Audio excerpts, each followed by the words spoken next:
Good day, everyone, and welcome to the Revolution Gaming Podcast for November. Let's get everybody in here and let's get started.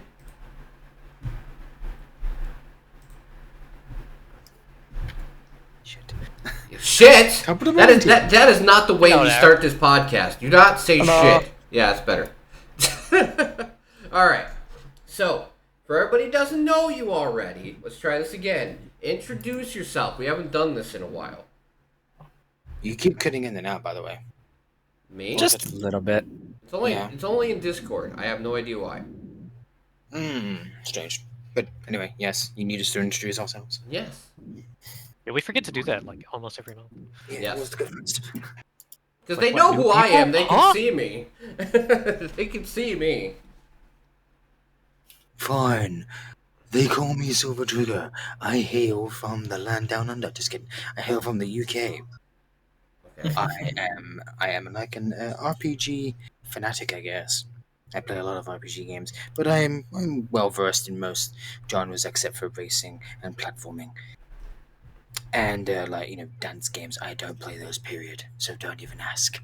Silver, you're not allowed to introduce yourself and not bring up horror games. Come on. Or do mods.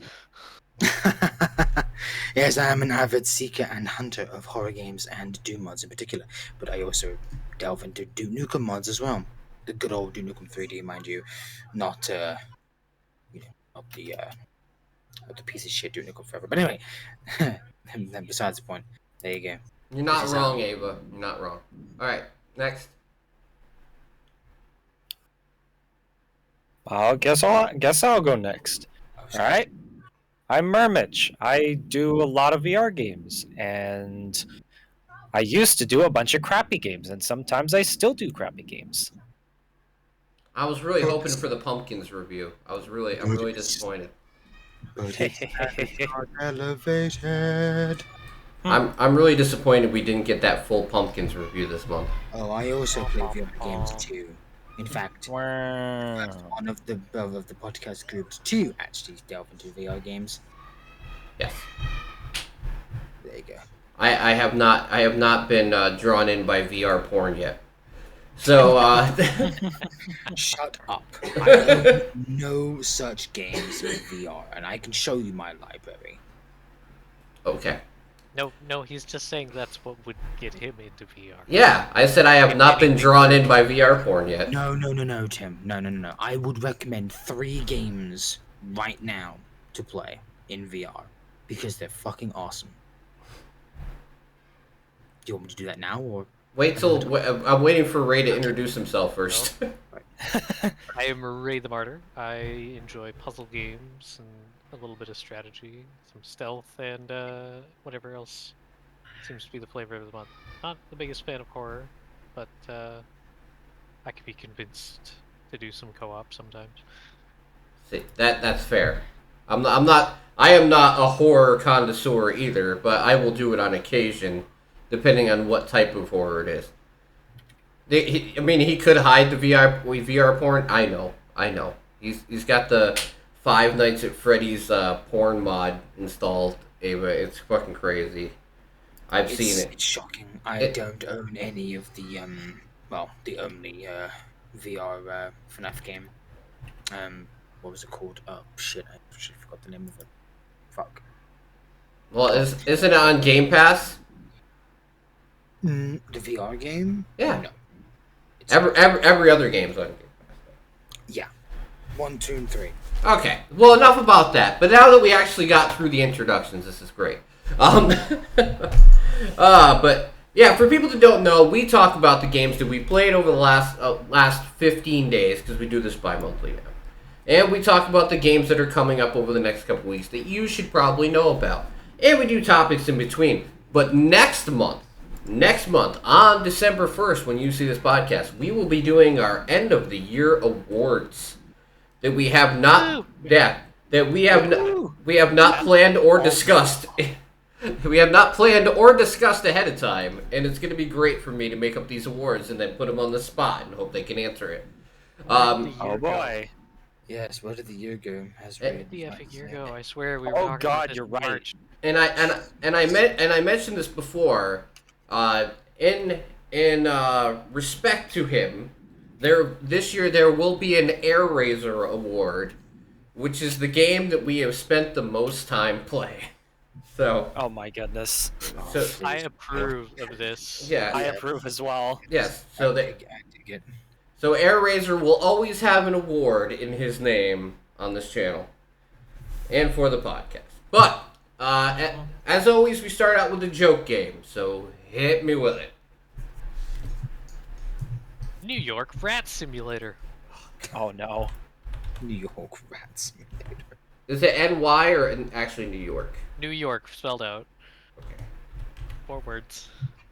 New York Rat Simulator. You gotta say I it was gonna right. say, I'm sorry, I did not say that in the right accent. That is New York Rat Simulator. Yeah, it's like New York. You know what I'm saying? Come on, Yugi. We gotta say it right. This is about to. Shush, Joey. I'm walking over here. Oh my lord. Now, if I have anything to say about it, Yugi. How you afraid to drop a dime when you already dropped a dime? Got a wife at home, but you steady on my line. Talking about shorty. Collect pizza.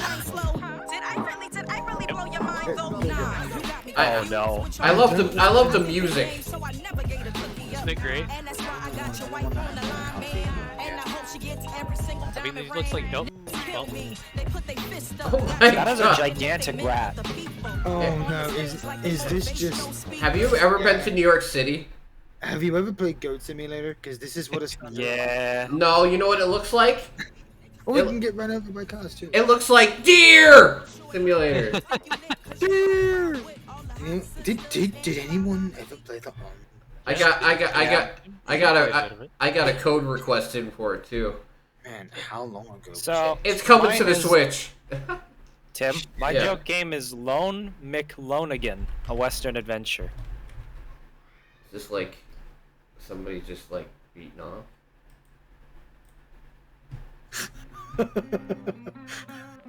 What in the no, it's about a guy whose horse ran away from him. No. It's an outlaw What would you do if your arch nemesis who's been now declared now the number 2 outlaw. You gosh darn varmint! Get the hell out of my lawn! Well, partner, you get off your couch and do whatever it takes. Is this like Murmitch if he would have like dyed his beard red? Yeah, Murmitch the ginger No. beard. Murmitch ginger beard. There you go. It'd be Pumpkinbeard. What are you talking about? Hey, Lone become Whatever. the most- Look at it's Spider-Man with a fucking wrestling outfit on. Well, death may be a Murmitch the pumpkin head then. buddy, This but at looked least just too ridiculous not to bring up. All right, Yeah. Murmitch, I need a full review at the end of the month. I'd love to see you play this. I wouldn't mind. I don't care. I was gonna say, Tim. I feel like depending on the humor, it would be right up your alley. You know what? Gameplay wise, you know this reminds me of Minutes of Islands anyway. You know. Right. Don't shoot first. lie, cheat, and steal your way through the old That's west. great. Escape from prison, mix dangerous ingredients, rob banks, do some boot kicking, and even blow some All right, you know what? I'm gonna add this to the follow list just for the fact that I will add it to my wish list and the follow list only because I think it would be a fun thing to just fuck around and play one night. Alright. Anybody else got any other joke games, or do I get to I say my do. second one? Okay. What is it? Okay, so I guess Murmitch and I are supplying the joke games. Yes. 3 pigeons in a trench coat. Oh no. This already sounds funny. 3 pigeons In a trench coat. in a trench coat. Like. Midway Games? Is that the same Midway Games I'm thinking of? Nah, it can't be. I was gonna say. It's the only thing in their list. Yeah, I figured. Okay, our story begins in a very good-looking pigeon with an amazing name, whose dream is to act in the great theater that they live in. So with the help of a sleepy boy spelled B-O-I, boy, and a French dude, they invade the theater, performing their little heart out, and become famous. Hi-ho, hey-ho, alas, then suddenly the world ends. Zounds, bazanga, yeet. All hope is lost. But in the nick of time, A figure approaches the spectacle. Pigeon has an offer. Would you like to try again? 3 pigeons in a trench coat is a fast-paced action adventure where you try to find out what ends the world and stop it before the world ends again 10 minutes later. And if you fail, just try again. Oh my god. So What? as the Both upper say description three is, a game about 3 pigeons in a trench coat stuck in a time loop until they save the world. Pretty simple. So you got 3 varieties of the pigeons. Sounds better than 12 minutes. Chubs McGee, Chubs Yeah. No, Chubs. see, Tim, clearly this is trying to compete with Deathloop, so this is what we're going to need to compare it to. Somebody send this link to Dan and I tell him I want him to compare it to 12 minutes and tell me which game's better. he played See 12 online, minutes. He's playing Deathloop, right yeah, now. yeah, he is. He is. He's playing fucking Deathloop right now. So yeah. I'm surprised he was going Alright. to get name. What was PvP? My last joke game is Evil God Corone. I saw this, and I was going to say something, and then I was like, no. No. Too bad! I'm bringing it up! If Murmitch doesn't find this, it's his problem. Wait. Are you sure this is a joke game? Yes. Oh, somebody might be serious about it, but I know people that make these kinds of games and they're not joke games at all. I know But it's a joke for that it's from the VTuber. it's a joke for us. Let's put it that way. Yeah. And you may be asking, why don't I come up with joke games? Because I have to look for the porn game of the month. Remember, that's on the mid-month podcast. Oh right, yeah. Please don't almost get yourself banned this time. Yeah. I was waiting for Murmitch to review that game though. I'm so sad. I was waiting for the I adult thought game that would be review. Glab's job, Tim. Isn't that Glab's thing? Oh my Mhm. god. Listen, Glab's getting a little older. I don't know if he could beat it that much. Stop. Hammer time. Hey, Glab, he's telling you not to beat it anymore. What? Tim, Glab is an adult. He knows when to stop. Yeah, no means no, and yes means yes. Murmitch made that fucking joke all the more worse when he said hammer time. And Oh my and God. Subway means $5 footlong. if you know that joke, you know. One day only. Or $10 if you want better experience. For people that don't know, Glab used to date a girl at every single restaurant in his area so he could get free food. It started with a $5 footlong at Subway because he was dating some girl at Subway. No. And he didn't even charge her $5 for the whole footlong. There you go. Alright, so what games have we been playing over the last month? I have 9. I don't know how many you guys have. So I have partial of 1. Well, Murmitch is disqualified. I mean, except for maybe No, I'm not talking about Steel Crew, even though I wish that I had No. had enough time to review that. Okay, Murmitch. I'm not. Yes. I'm not going to. This is not a joke. This is not an admonishment or anything. If you're not prepared to talk about a game, just don't talk about it. It's fair. Because I don't want a half-ass review. Just I know. for there to be one. I'm not. I just said I'm not talking about Steel Crew. What are you talking about then? Unrailed. How? yeah, because we all played that. We talked. Yes. We talked about that like a year ago. That's Yeah, but we played it again, and it got updated.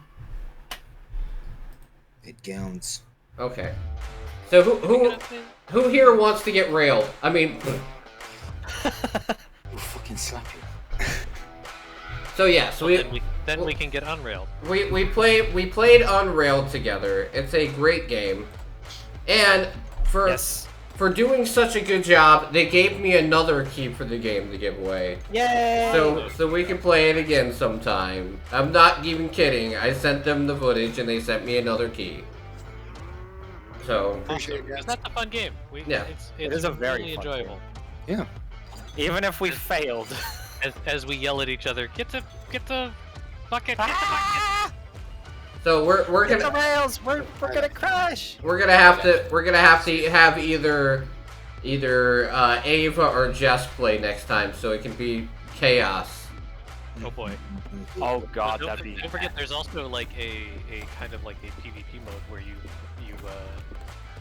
2v2, two teams race each other. That'd be great. Oh, that'd be fun. So we'd have Nat.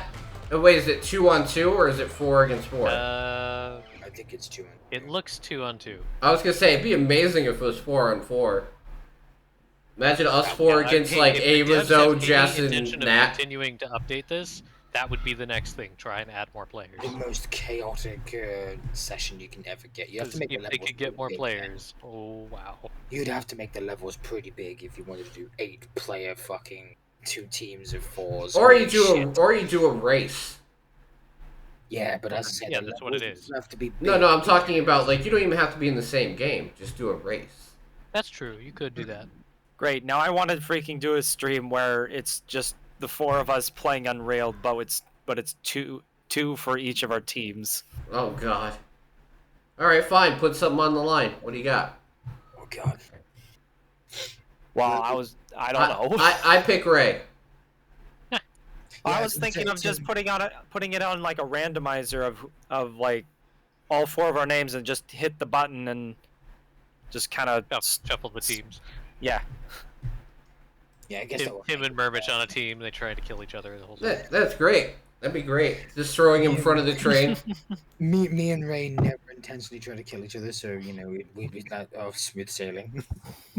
Exactly. That's why we can't let that happen. Same thing with But no, Ray this and game. Ray as well. Let's be real. Like, if you want to talk about this game's really a lot of fun. It might not be for everybody, but if you have a group that can work together to a degree, and you can have a lot of fun with it, it's a good time waster. You'll get lost in it and play it way longer than you think you have. Yeah, True. It's one of those games where you start playing it and you're like, wow, it's been 2 hours. Like, literally, it's one of those games. It's an 8 for me. It's like nothing amazing, but what it does extremely well. That's the best way I can put it. Revolutionary? No. Is it fun? Yes. Yeah, that's the way I look at it, Does right? it require friends? Technically, no, but yes. Yeah, but you're better off with it. Simplistic, but really fun. Yeah. So like I said, I have another key for this, so we will have an excuse to play it again at some point. It gets an 8 out of 10. Out of fun. I'll give it an 8. 8 for me as well. Okay. Who wants to go first? You want me to go first?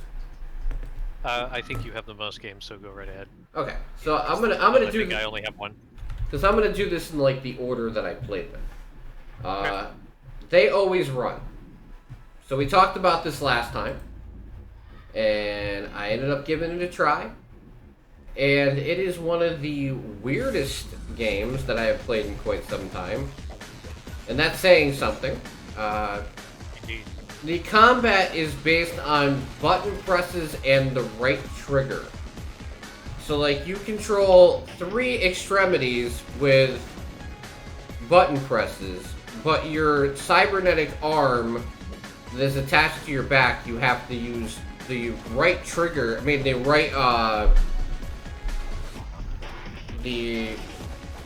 right part of the controller to use, right? To punch. Oh, what, the right analog stick? Yeah, the right analog stick is how you control the arm. That's the only way you control that arm. It is brutally hard. I mean, brutally hard. It sounds hard just from a controls It is perspective. because like you have to do hand-to-hand combat in the game. It's rather unique though. Yes, it's very unique, but I'm saying like the way it handles things is you have to use that arm to block shots, you have to use it to defend, and then you have to parry besides with the rest of your body. So it's kind of like you're playing with 2 separate bodies at the same time. So when it comes to very close combat, it gets very complicated because they are always guarding. So you literally have to parry 90% of the time unless you sneak up on them. I wish the controls were easier, I would say, right? I don't care. It's a cool idea and a cool mechanic, but when you add it to the fact that they made the actual combat so brutally hard, and there's no tutorial to tell you what to do. Like, so I had to figure out how to use the arm and what it was for by myself. And they set you up with situations where you will die 50, 60 times before you'll get any clue how to survive. Whew, sorry. Like, because you'll have to do jumps and stuff that will require you to do parkour. But without the tutorial or anything to tell you how to do certain parkour moves, it doesn't work very well, you know? So, it's a decent game, but I would give it like a 4 out of 10. Just because it claims that it is done, like, you know, a complete game, but it doesn't play like one or feel like one. It feels like something that is an alpha still, you know. Like, it has the good promotion, like it has a good trailer, and it has a cool soundtrack and everything, but the actual gameplay itself is very flawed. So, for me, it's not great. I would love to praise it and be like, oh, it's great. No, it's really not. At least not at the moment. There's a lot of money put into it, but not a lot of competency. Unique idea, possibly not well executed enough at this stage. Not even close. And is it early access or is it full? Full release. Full release. And a 4 out of 10, huh? Yeah. I guess it does need quite some adjustments then, huh? I mean, I can see that they're updating the game, but they said it was done when they released it. And if that's the case, then they did a very poor job on release, that's all. So Sounds like they could have done a little better introducing players to the... Yeah. I mean, Yeah. what is a tutorial? A tutorial at all would have been nice. Yeah. There wasn't a fucking tutorial? No. Damn. I understand that some games are somewhat better off teaching you how to play the game by, you know, doing interactive tutorials. But if this game has literally no tutorials whatsoever, not even an interactive one... Yay! We made it to 100% of the community goal. Hell yeah. Alright, so, next game, because I'm going to do 2 and then have everyone else go around so we can be matched up. Bats, Bloodsucker Anti-Terror Squad.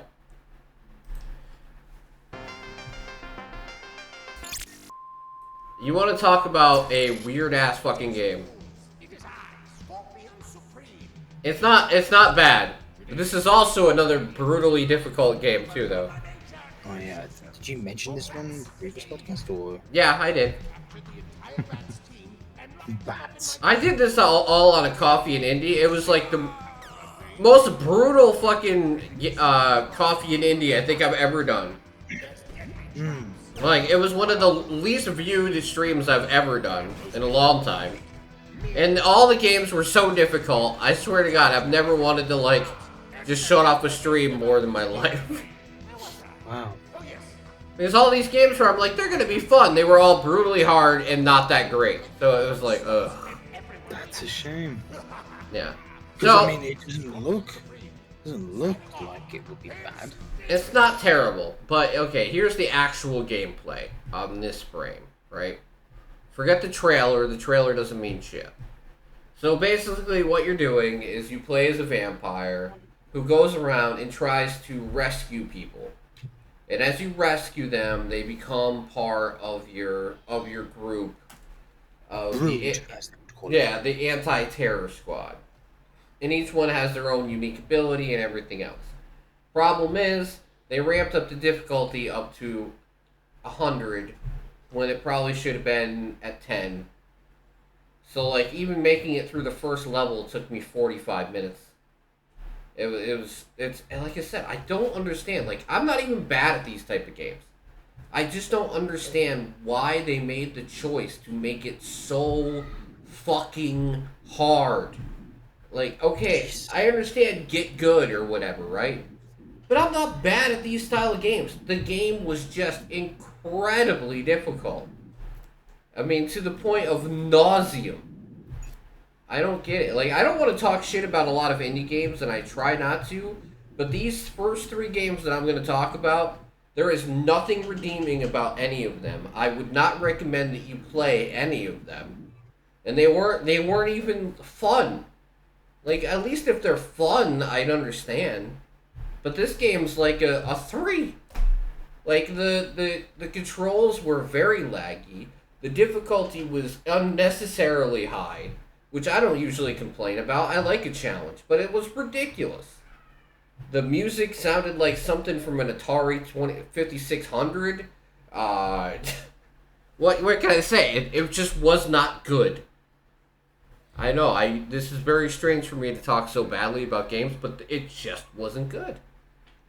So it feels like they might have been going for a retro look, but they kind of went. They didn't hit the right parts of the retro. It would be fun if it wasn't Hit fucking wrong Dark parts. Souls.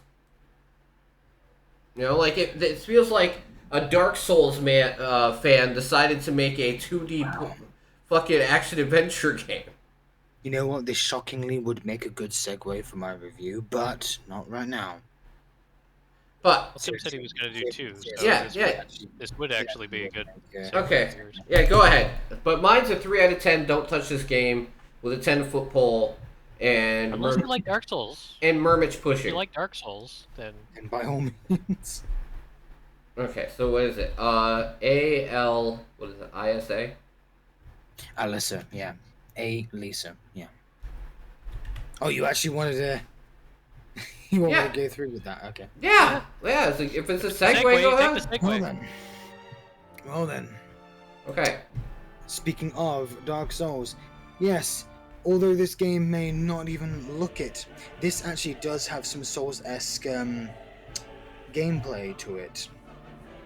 It is certainly difficult at the beginning of the game, and you need to be very conservative with your ammunition, because, my god, as soon as you solve the first puzzle, the game doesn't seem too difficult at first, but then when you get through that hallway with those swinging pillars, they're Yeah. not blades, thankfully, so they don't insta kill you. They just knock you off the bridge, and you have to climb back up to get back to the bridge, and you have to keep trying. And it's kind of hard to see where they swing if it wasn't for those conveniently placed indents that you can see where they swing at. So Okay. once you get used to the depth perception of a game with this graphical style, it becomes easier to get used to. But yeah, as in the trailer, you see that red carpeted hallway with those giant heads with 4 legs. That circus part of the game was honestly kind of rage-inducing for me. And that was near the very beginning of the game, the first hour, if you can get there that quickly. Jesus. I died 3 times trying to get through there.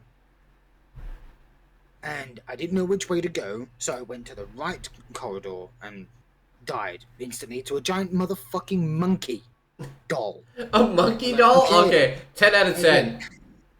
Okay, don't go to the right, go to the left. And I was like, okay, I've got to try all these fucking doors because I don't know which one's locked and which one's not. But yeah, that part was the first part of the game that kind of made me angry.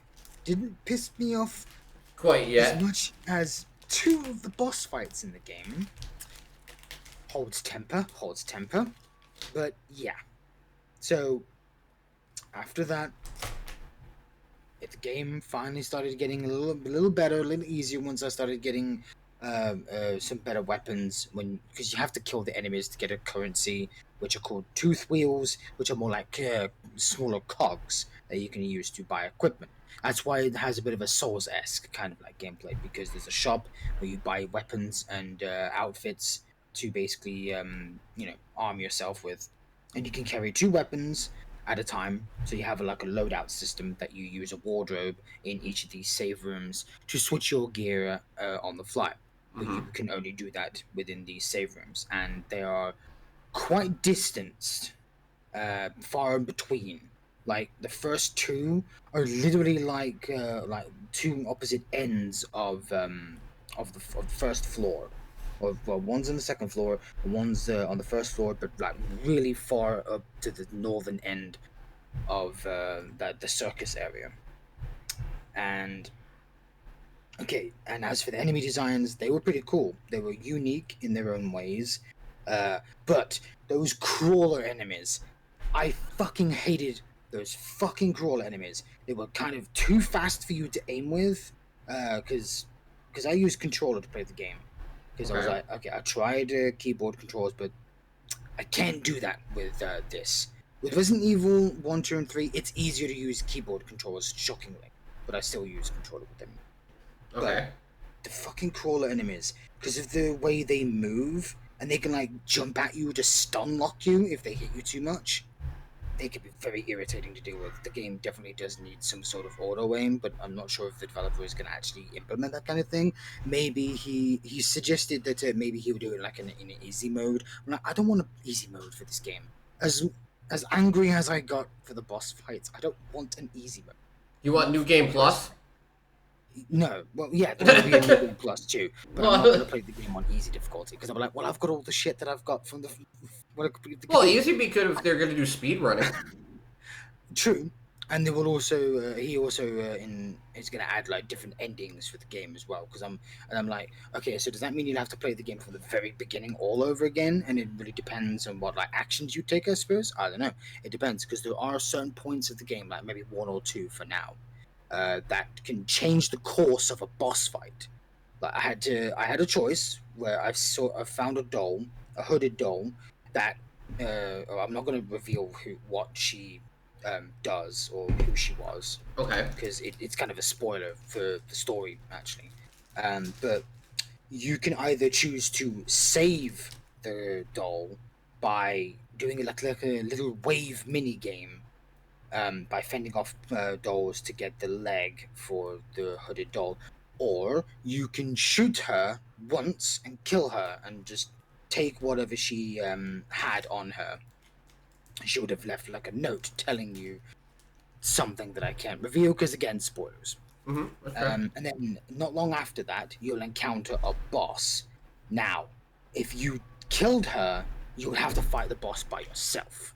But if you didn't kill her and saved her leg and recovered her so she could, go and move about on her own, she will actually support you during that one boss fight, which I found was actually pretty cool, and it actually did help out. She didn't get in the way.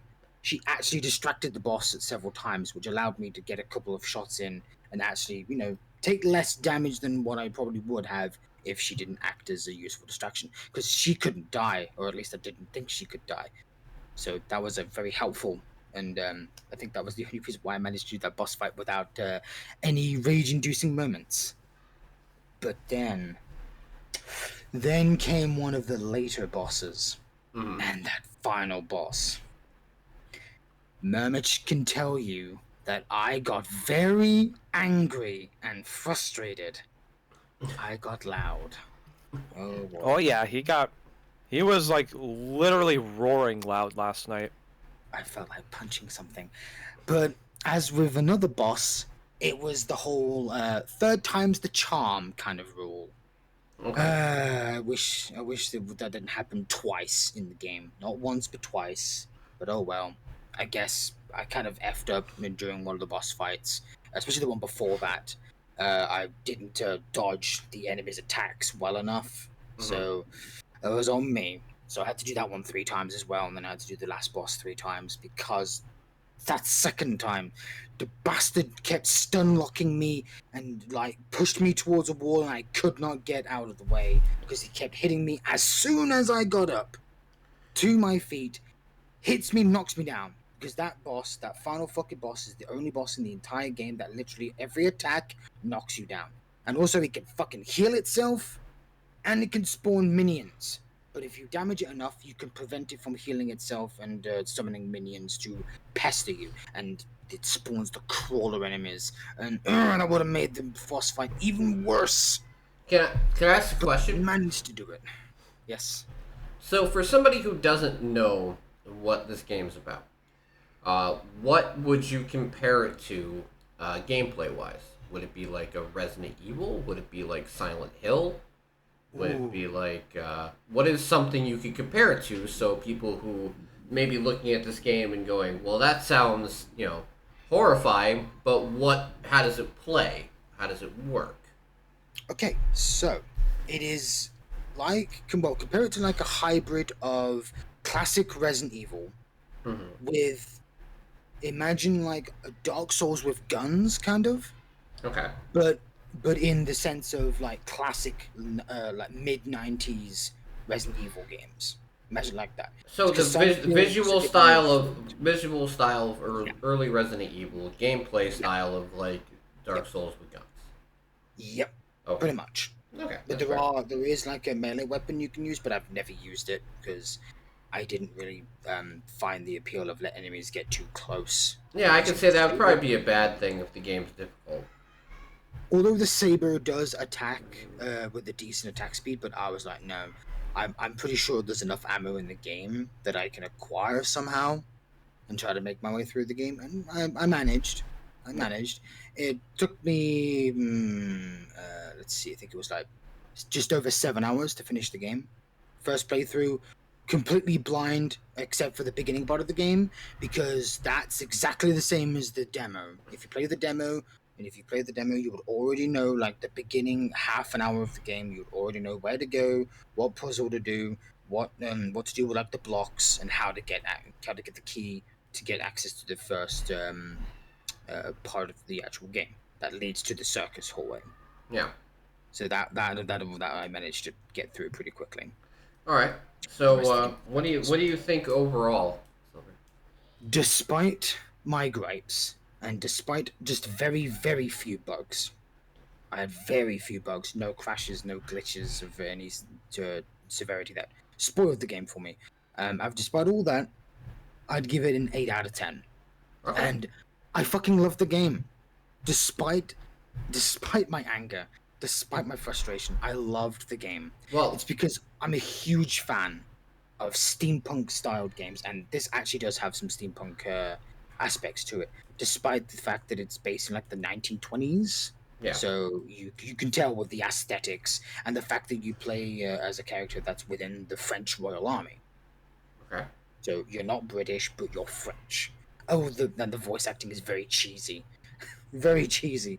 Definitely on the lines of Resident Evil 1. I was gonna say, what is it? What is it? improved. Is it a Jill sandwich? There was actually, speaking of that, there was that crusher room, and there is actually a reference to that. I was almost a sandwich. I was like, the fucking dev. He must have played Resident Evil 1. He must have. Because there was a reference to that, and I was like, You were almost a Jill sandwich. pulling at my heartstrings here, giving me all that fucking nostalgia. I Yes. love you for it. Thank you, Casper Crows. Thank you for delivering this great game, and thank you for fixing the bugs, and thank you for making the crusher room just a bit slower too, because I hate pressure. I hate like time pressured puzzles. I hate that shit, and because they always make me anxious, and I like can't concentrate because I'm like, oh, shit, I've got to move quick. I can't handle that shit. I don't handle that kind of stress very well. So thank you for slowing it enough that I actually try to calm myself down after like 6 or 7 deaths. I died that many fucking times to that motherfucking puzzle. Nice. And I managed to solve it. But yes, 8 out of 10. Glowing review despite my gripes. All right. Cool. All right. So what do you got, Ray? I have played a game called Potion Craft. Ocean what? Crap. Potion craft. Ah, yeah. Didn't we like mention that Which game? I highly recommended Ray to play, and he ended up playing, and Both I messaged me about this a while back. I had already had it on my follow list when you mentioned it. So, like, yes, I'm aware. Okay. So what do you think? Now, you're playing an alchemist who makes potions for people and sells them and barters and buys things, and it's an interesting, kind of unique, I guess you could call it a puzzle game, because you have to figure out how to, using different ingredients that move potion on like a map, You have to figure out how to get them to the right effects Huh. to apply things. That's And crazy. then as you progress through the story, through the like a checklist kind of progression, you'll encounter NPCs that'll like sell you a big alchemy machine or parts to it, so you can start make like concocting big like more complex things. Nice. And I've started tinkering with that, but it's you have to make really specific potions to put into the machine to get out what you want. But don't just grind them up with And it seems like in a lot of cases I'm fighting more with my limited resources than anything else. every herb and mushroom. So how do you But I've how do you acquire resources? So every day, like so you have a bunch of customers show up, and once all the customers leave, you can go to sleep, and it passes to the next day. And every day, you can go to your garden, which will magically generate a bunch of plants and fungus and stuff. Okay, so it's randomized. Harvest. To some degree, it seems like it mostly just creates basic resources, Okay. with some rarer ones. Yeah, that you Yeah. probably see the garden there. Yep. Then there are But also merchants will show up usually like once or twice a day to sell you mushrooms or flowers or Yeah, so you can have more resources than just so the you can plain one. trade with the merchants for other resources you might want. Alrighty. And obviously each thing you can put into a potion will move the potion on the map in different directions. And so it's kind of a puzzle figuring out how to plot a course on the map with ingredients to get to the right effects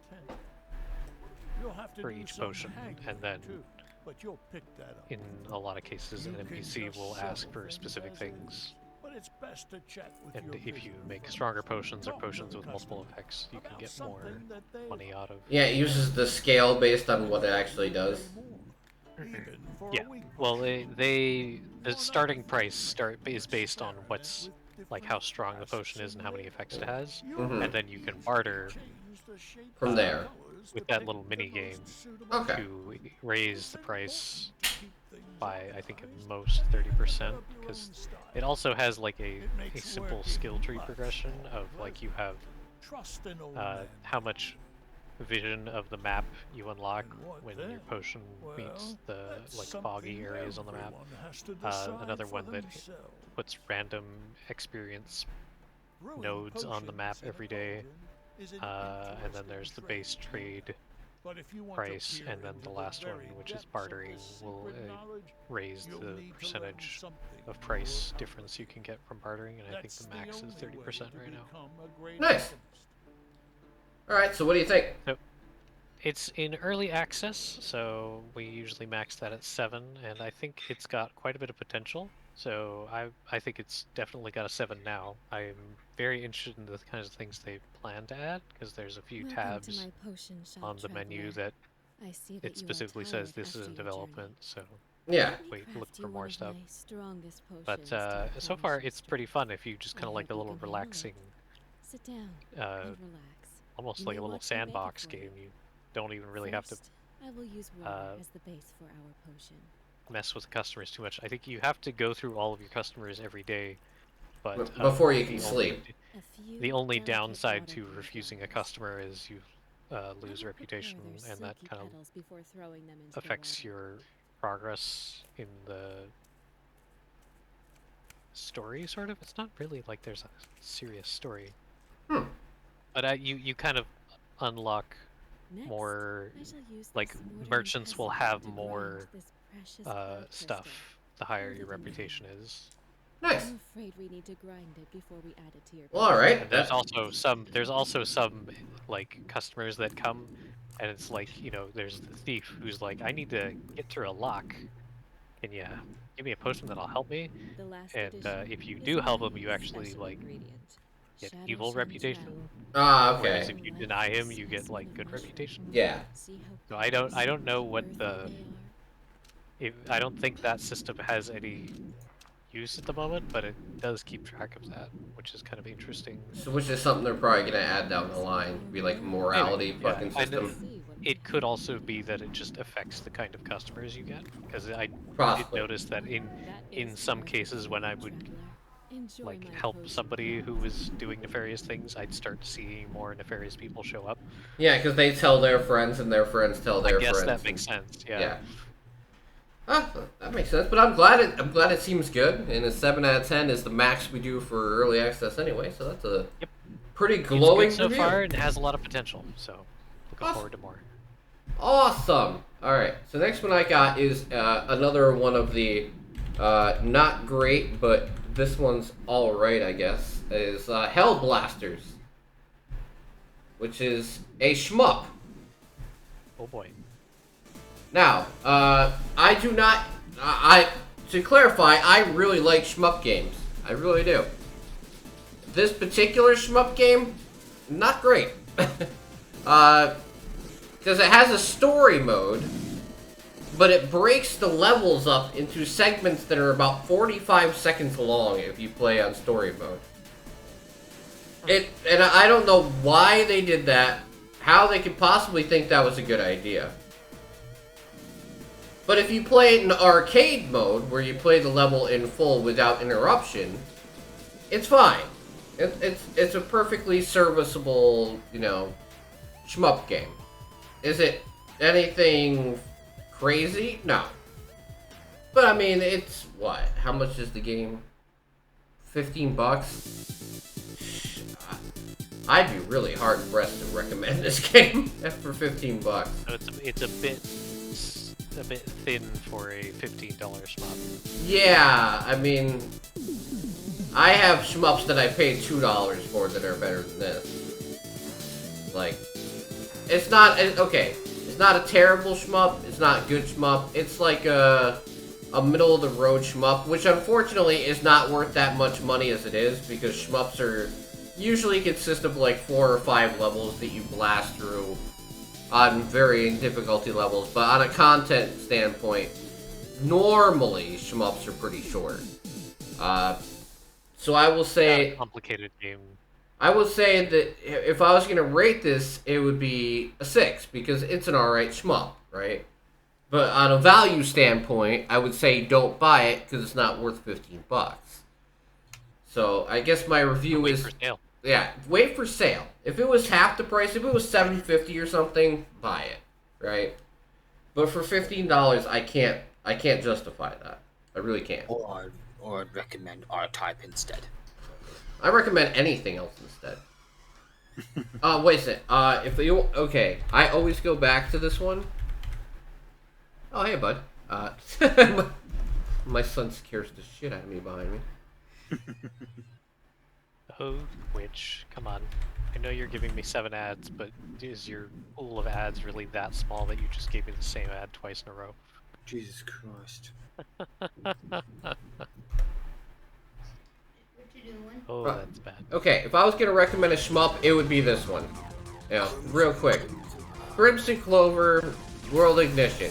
$10, $5 cheaper, and has 27 levels, 2-player, and a whole bunch of different vehicles to use, and ways to change the game up. And it just looks like particle candy all over the screen as you blow things away. Yeah, you see now that sounds and looks better. Yeah. And this has only been $10 since launch. It's been the same price since launch. So, if you want a good shmup, I would recommend this game instead. It's 7 years old. There you go, gentlemen. And who pointed me towards this game? Total Biscuit. Yes, child. Hell yeah. Can you use my charger? Yeah. For right now, yes, but I'm gonna have to come get it before bed. Okay. Okay. You can come get it whenever you want. Alright. Sorry about that. No problems. Alright, and so like this, like Crimson Clover, buy it. There you go. There's my review of that game. Ah, Next one, Undying. yes. of which I played the demo of it quite some time ago. So, Undying is actually really good. And why do they have a V2? Oh, goodness gracious me. That's the trailer. Is for VTuber playing it. I don't know. It's kind of... Trends. Trends. Gotta ride the trends. Okay. Yeah, but I'm like, shouldn't... This game is kind of on a serious note, though. Shouldn't someone more serious play this kind of game? I can't take it Well, seriously. You're doing serious advertising, don't okay, here, let's put it this way, Silver. I get your point because of the subject matter. But if you want to bring more eyes to the game, and you contact somebody who has a built-in audience... I get that, but... A VTuber like that, no. It's becoming more and more popular these days. That would personally turn me away from a game. It wouldn't attract me to a game. I'm be honest, Silver. The thing is, I'm distracted. I'm fucking distracted. The audience that VTubers have spend money. Yeah. So it's also the kind of audience that they look for because they will probably be willing to buy things. Yeah. Well, aren't they better for games that actually, like, are free to play and shit, where people can spend more money? I don't know. I don't listen. I don't. It depends. Listen, I don't hate him. I don't hate him for wanting to make money. That's it. No, of course not. Of course not. Your business. Do Okay. whatever you gotta do. But let's talk. Let's talk about It's just distracting. It's just distracting. I get it. But let's talk about the game. The Yes. game is a zombie survival game where you play as a mother and son who are trying to survive together in a zombie-esque apocalypse. And unfortunately, the mother gets bitten. Yeah, the mother gets bitten at the beginning, so you have to try and, like, prevent yourself from becoming severely ill by measuring the amount of sleep and water and food that you have, especially sleep, because that's what helps her not turn. You have to teach Cody. Yeah, but you get to teach your son, and then he'll learn to be more independent as time goes along. It's really well done.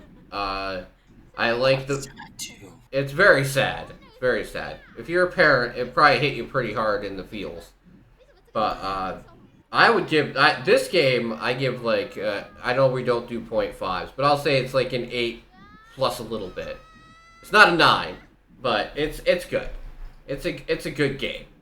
I feel like, especially on the mother-son dynamic, makes it different than most zombie games that are just like blow them in the head. Like, it's good, right? It's got its own take on things. It's got its own feel on things. It's different enough, and it's also the same enough. Like, you're searching for common things that you would want in a game, in a normal game like this. But it has that dynamic of mother and son that make it feel more heartfelt and pulls you in more than a normal story would with just zombies in it. You know what I mean? So, yeah, I give it an 8 out of 10. I want to play more of it. That's for damn sure. But for what I played of it, it's good. It's good. Do you guys have any more? Unfortunately, no. I have not been playing a lot of games. Okay, so no, and no, right? And me neither. Aside from games that I've already spoken about. No, that's fine. That's fine. That means I can just. I mean, there's Fast new update. There's Forewarn's new update. They were kind of like major additions, I guess, for those two games. But that's it. I mean, I guess I could briefly mention that Laser Attract updated and added some more levels, which were pretty fun and quite challenging. But that's doesn't change my review of that. It was fun and good. It's nice that they're still putting things into the game. So here, we're gonna blaze. Satisfactory update. We're gonna blaze through mine then, because it'll be easy. Guardians of the Galaxy, 9 out of 10. It's fucking fun. Play it. There's my review. Oh, wait. So this means this is the biggest competition that Tales of Arise has had for Game of the Year. Is that? It's not that what you're good. saying?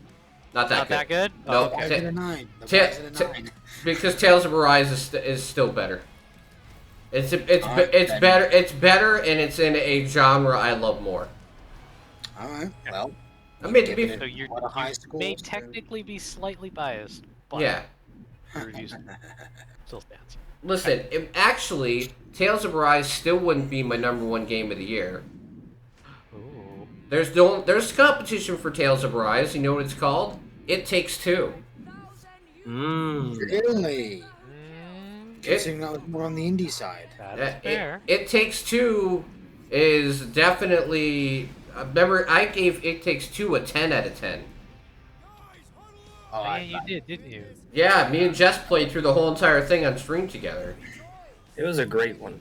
Yeah, so Unfortunately, I was not present. there is actually multiple games that could be my game of the year. So don't.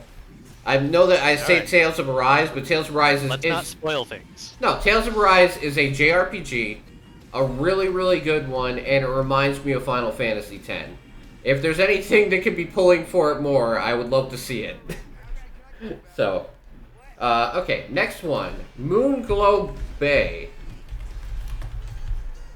Okay, this one's an interesting one because I didn't play this one this long. I played personally, I played like about an hour and 15 minutes. My daughter played 8 hours of it. So she kind of influenced my review more than I myself. Because she explained how things work as they go along. So take this with a bit of a grain of salt, right? Because I'm taking it based on my personal experience plus the experience of others. This is a cool game. It is a voxel style, almost reminiscent of Minecraft in a way. About a husband and wife who start a fishing company in a little town called Moonglow Bay. And there is lots of talk about a curse in the water that makes it so people don't do fishing. And the husband's wife ends up going missing for 3 years, and she's declared dead. You know, because they can't find her. His daughter comes back from the big city, and they try and restart the fishing company. And it is your job to try and keep the town afloat by bringing money and prosperity to the village through fishing and through being able to upgrade things and help the people around the village along the way. That's the premise of the story. How is it executed? Actually, not terribly. The fishing mechanic's fun. The story's very heartfelt. You know, it's definitely, if you're a dad, you understand some of the lines that you say when the dad's talking to the daughter. And how it goes along is eventually it has like a deeper understory to everything that goes with the curse while you take care of your daily task, almost of like a Stardew Valley-esque type feel, where there's the daily things that you do, but there's the overlying story that goes across everything else. So, with that said, this game, even though between me and my daughter, we still haven't, like, even scratched the surface of the game, I could say that it's probably a 6 out of 10, currently. It's not the greatest thing in the world, but it is very fun, and it is something that I feel like with a few patches could be improved vastly. And I need to play more before I give a like overarching review. But from what I played of it, it's not great, but it's good. It has a lot of heart, which means something to me. And I will play more, and I will update the review when I actually get enough time in it to do so.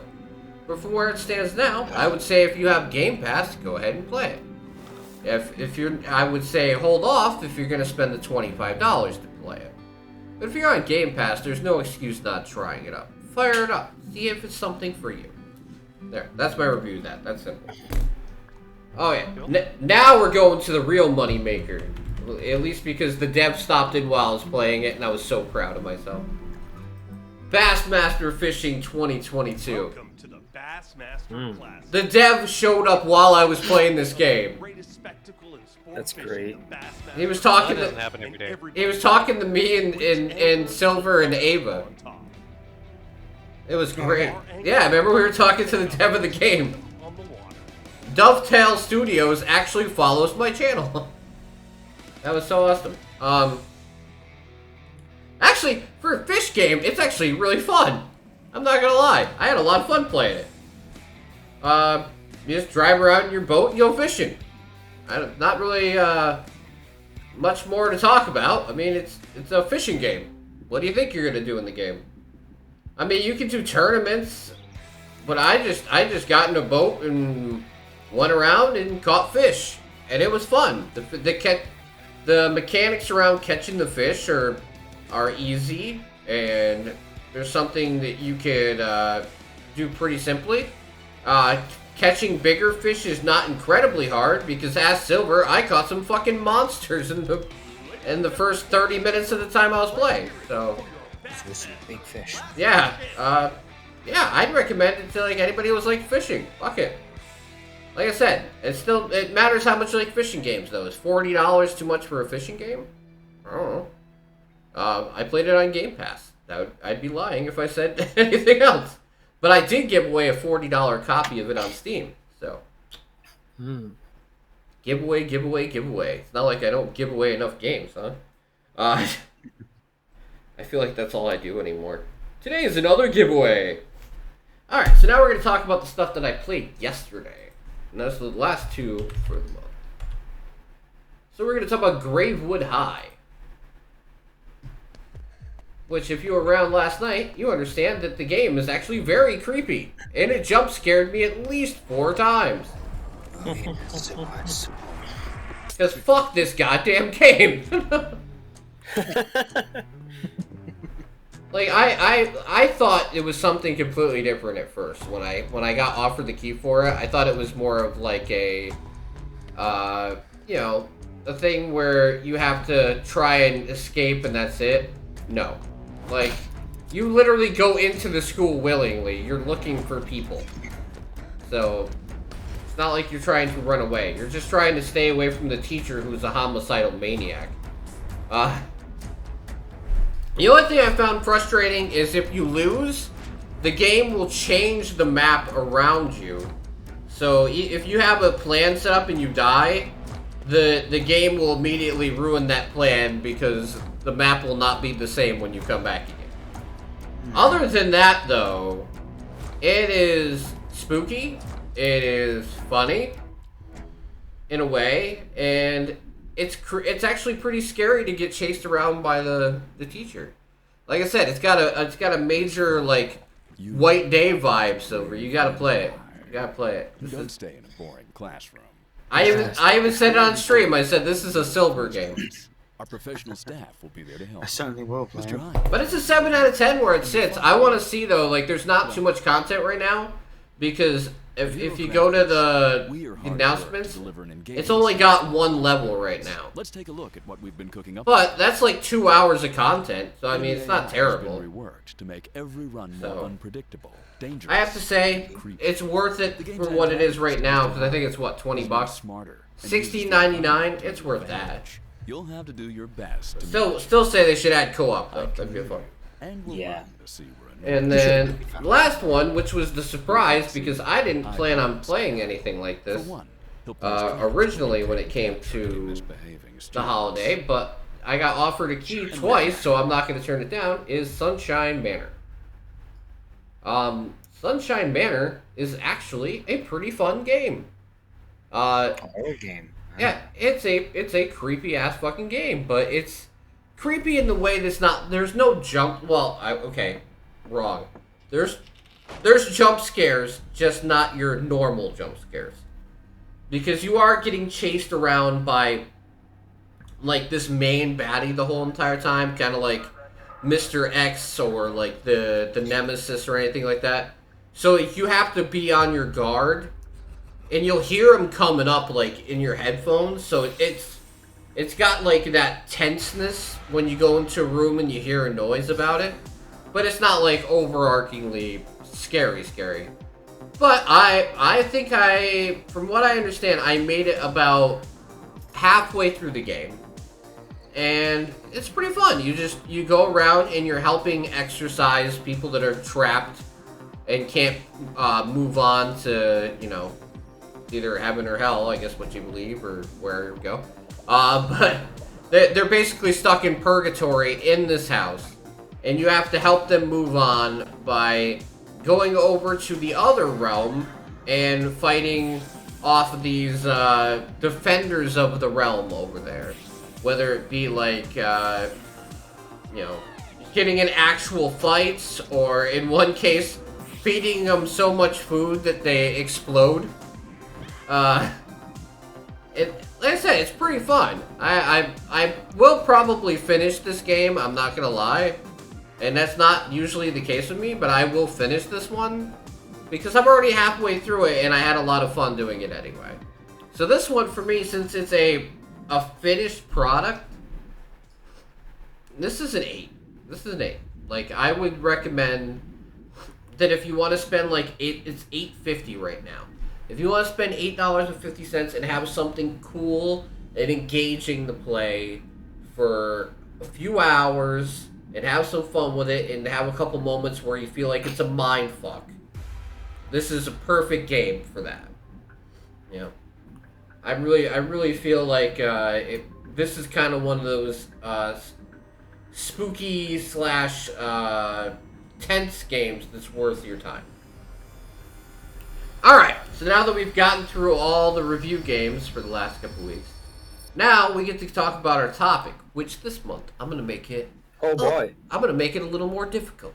Because usually I just throw these guys softballs so they can knock it out the park and not actually have to think about much. But this time, I'm going to make them think. Oh, I hate thinking. I know. I don't want to think.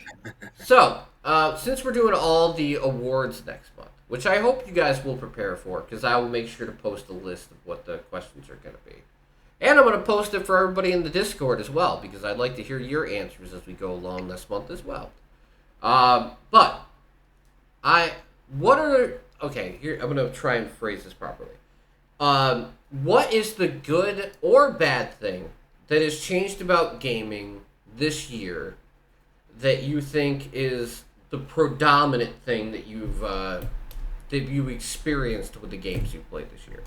Good, bad, different, which means like microtransactions, like people there. It seems like people are finally pushing back against live service games.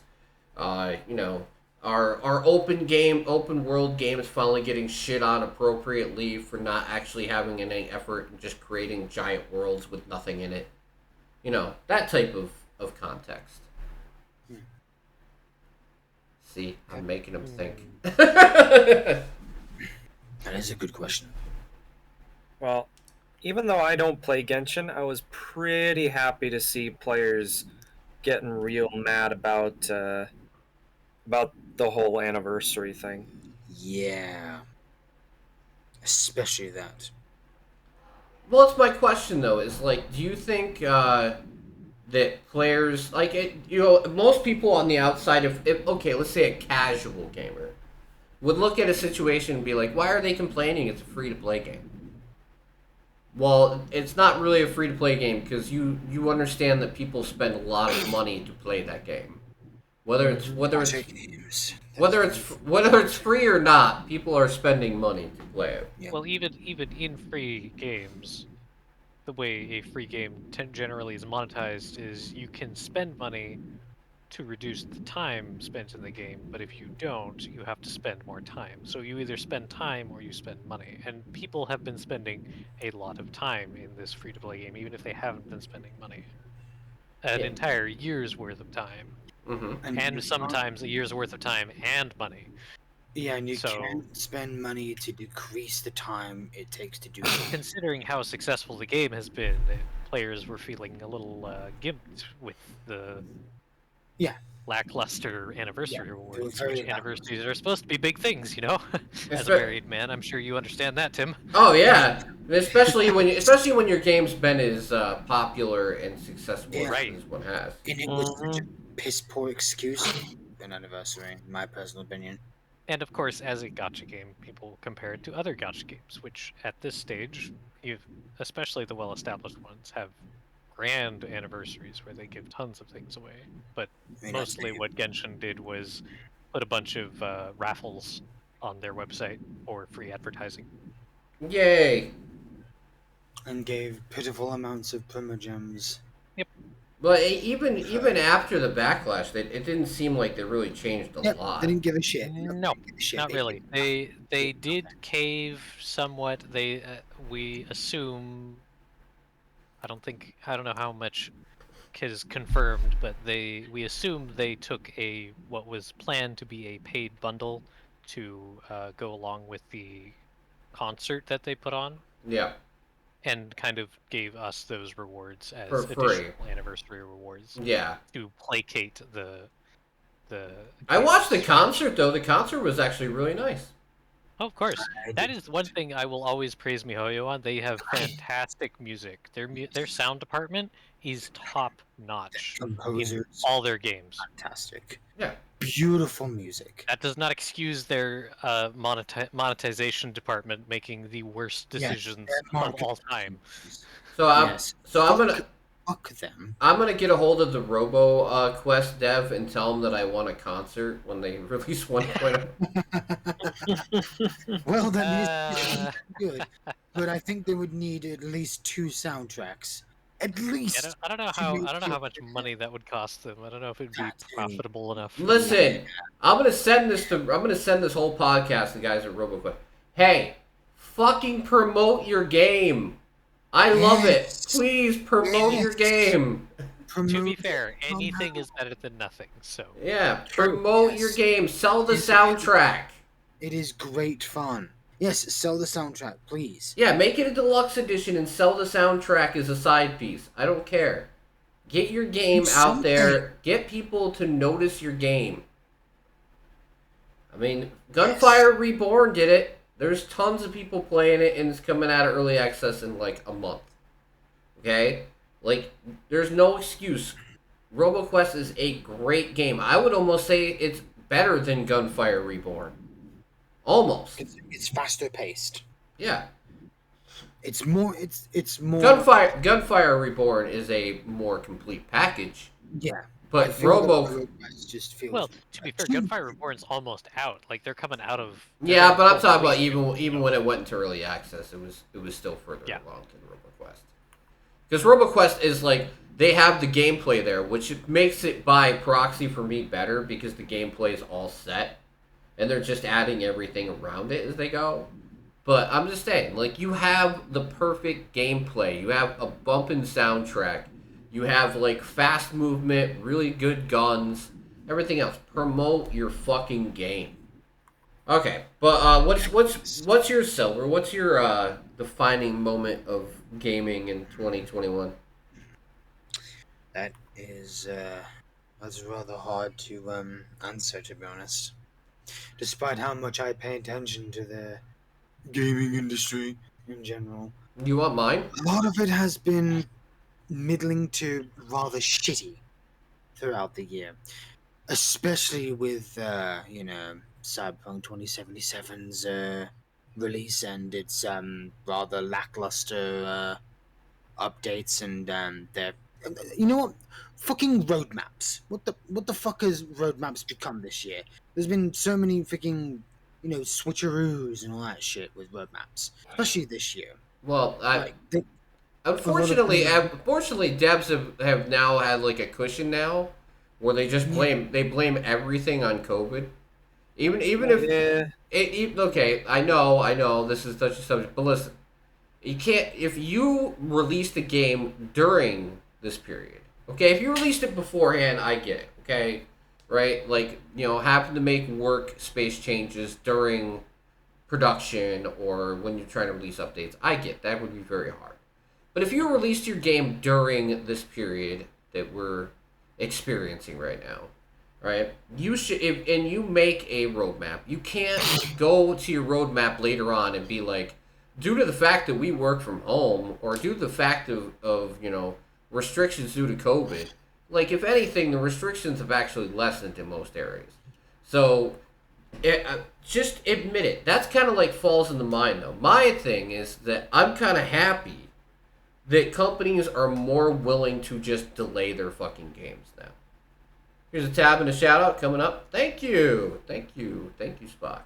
But no, like, I'm glad that companies are finally coming around to the idea that you can delay your game instead of releasing it in the state. I think Cyberpunk 2077 actually helped in that regard, because that game came out and flopped so fucking hard that now developers are like, well, fuck, I don't want to do that. So they're going to go out of their way and keep on bumping it back. Like, Kena Bridge of Spirits is a good example. That game was supposed to come out 9 months before it did. But they delayed it and delayed it and delayed it until it was ready to come out. And then when it came out, it was good.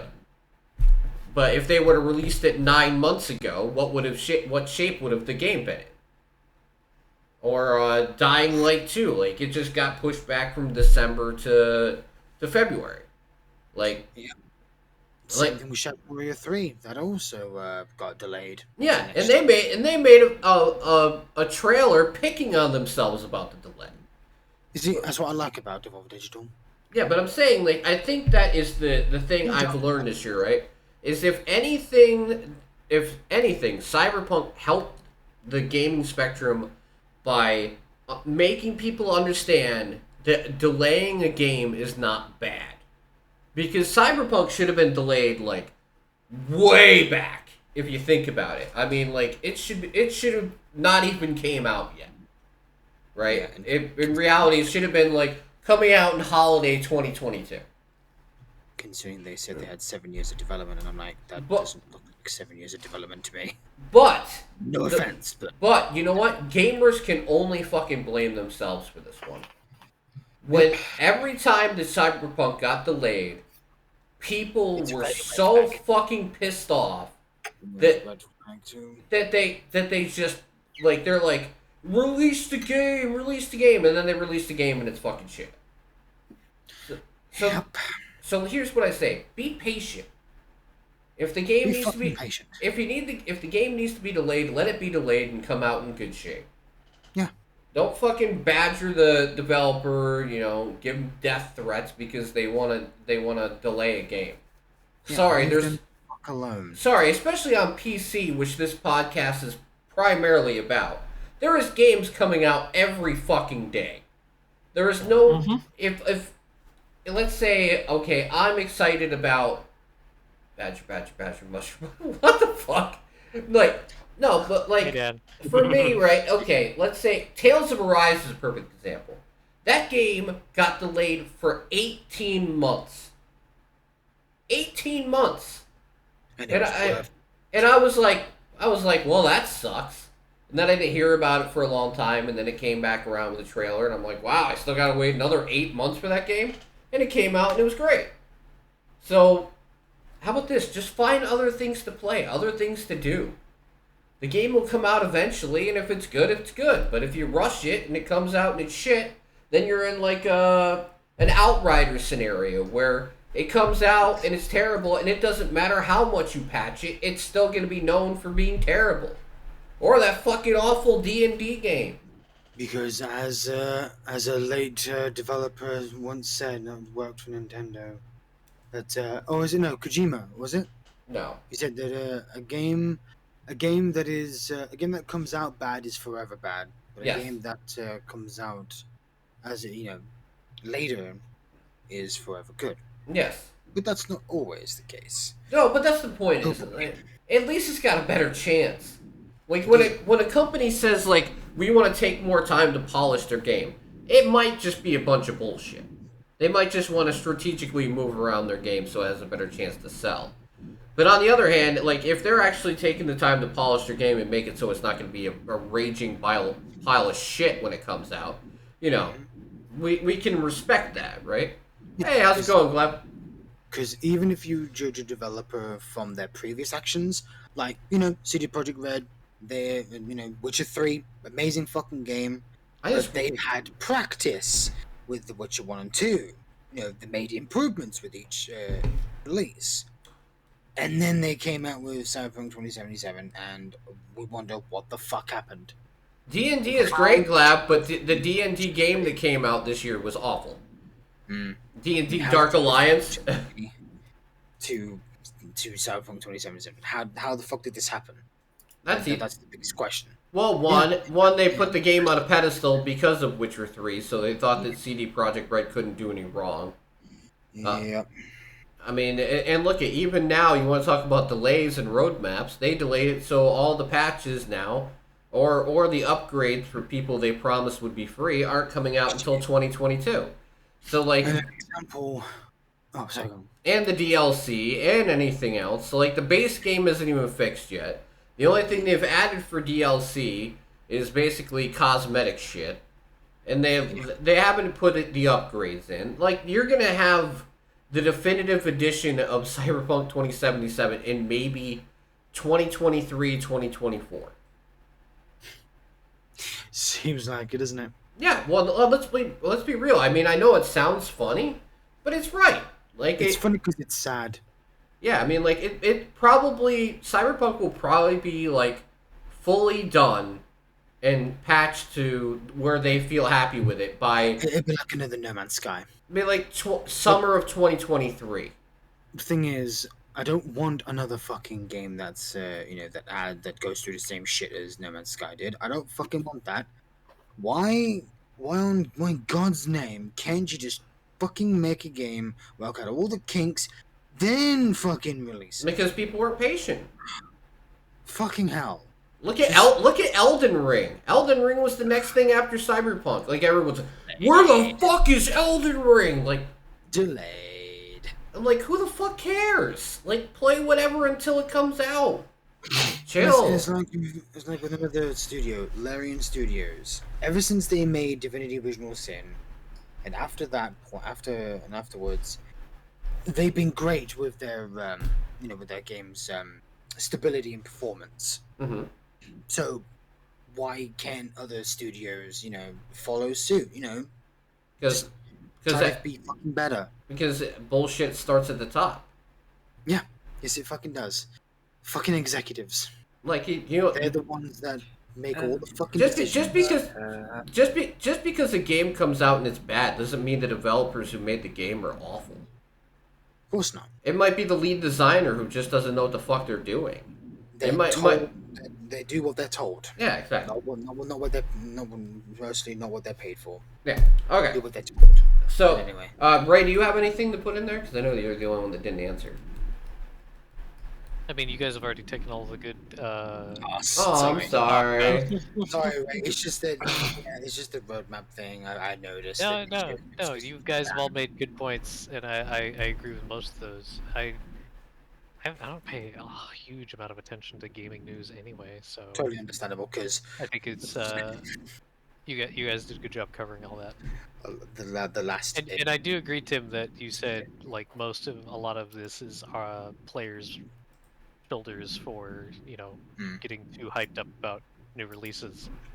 This is why that is absolutely true. But also, in certain cases, devs could curb this by not announcing their games so early. Yes. In development. Yeah, I really stop selling us a game when it's an idea and start selling us a game when it's in beta. I mean, like Final Fantasy VII Remake that was announced in 2017 and released in 2020. When it's at least like 2 steps away from final release. Beta, final testing, then release. There you fucking go. No, you know what the problem though with Silver is that like even though the devs shouldn't do that, everything's based on hype, right? So especially with the console wars, right? And investors, because investors are going to want to see people getting excited over things. Because if Xbox doesn't release 20 CGI trailers a year, then PS5 fanboys would be saying there's no games on Xbox. But on the other, I say that anyway, even when they do. So yeah, but like but then on the other hand, PlayStation released a teaser trailer for the Wolverine game that is probably not going to be out until 2024 or 2025 at this point because that's weird to think about. They're working on Spider-Man 2. And it's the same dev team that's doing Spider-Man 2 that's going to make the Wolverine. So they haven't even finished one project yet, but they're already announcing the next project. So, I hate that shit. Yeah. Well, it's the same thing. It's the same thing with EA. Like, They're working on Dragon Age, but they've announced the next Mass Effect. This reminds me of all the games that what were they called? Nordic, THQ Nordic. Yeah. Announced all those years ago. What the fuck are all those? Well, actually, to be fair, they did announce a few of them, and they said they have like a whole bunch of stuff more to announce, but they're not going to announce until they're ready to release it. Well, fucking Well, good. So Because they had over 100 fucking games in development. But that's Like, the whole point. Jesus Christ. I mean, there could be a different stage of production, but exactly. While it's making 2 games, that's true. But that means you'd also have to be breaking up the studio into two parts, or working back and Hiring forth. more people. Yeah, or hiring more people, like which I can see, like Get messy with them. I can see certain studios being able to do that, right? You know, Depends entirely on the studio. but from my understanding, you're gonna get the next Dragon Age game, and then Mass Effect 4. At least that's from the way I understand it, because Dragon Age is actually supposed to be in development, and Mass Effect 4 is in pre-production. At least that's from where it stands currently. So you have one project that is, probably going to be done in a year, and the other one will probably be ready to start in, let's say, 9 months to a year. But that's what I'm saying. It's a slope that companies like put out a trailer for something, and then you don't hear about it for years, and either it gets canceled, or they create hype about something, and then you're not immediately available to keep giving people information about it. And then they're like, "Oh, I was so hyped about that 3-minute trailer of CGI when there was no game to go with it." Like I hate that shit. and it happens Well, so often. And especially since that works with people's fantasies, and they will start making things up. They will get expectations in their head, and especially when they don't have anything concrete to base their opinions on, they start, mulling things over in their head, and then you're not competing with, like, another game in the franchise or another similar game from a different developer. You're competing with people's expectations, and that is a competition you will inevitably lose. Yeah, that's the Mass Effect 4 trailer for you from the Game Awards last year. Mass Effect 4 trailer from the Game Awards last year. What the fuck did that do? They announced Mass Effect 4 by teasing the fact that Shepard was coming back.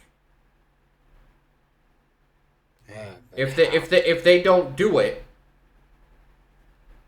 then people are going to be disappointed.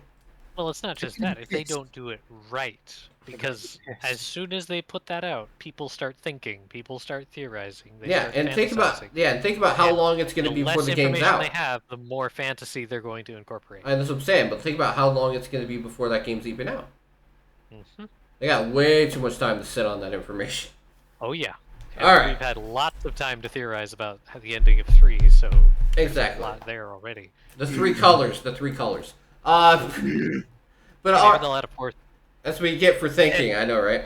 So, like I said, next month we're going to be doing our end of the year awards, which is going to be open for anybody who wants to show up for the podcast. I will be showing all the questions off so people can come in, tell their answers. We'll discuss our answers and the game of the year for each of us, which is always interesting and somewhat contentious. Oh boy.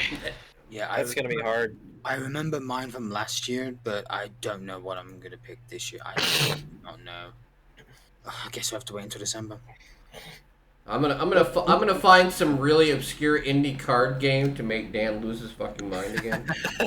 I mean, honestly, what will come out by December that will actually give me enough incentive to say, yes, this was my game of the year? I don't know. We'll have to wait and see. Well, you might want to go back through some of the podcasts that you already did because you gave some good grades to shit. It's true. Silver can't probably remember half the things he's played in 2021 so far. I'm getting rather tired, so yeah, my memory is fucked when I'm tired. All right, so let's Yeah. talk about the games that are coming out over the next 2 weeks. And actually, surprisingly, there is not 900 games on either one of our lists. So Yeah, Not even combined. yeah, so we can actually go one at a time this time. That's gonna be great. Yeah. well then I'll go first. As long as you start, Tim. Oh, you want me to start, or you want Silver to start? Well, I think you still have technically the biggest list by like 1 or 2 games. Okay, Silver can go second then. Alright, so we'll do Project. What is it? Mihail, whatever.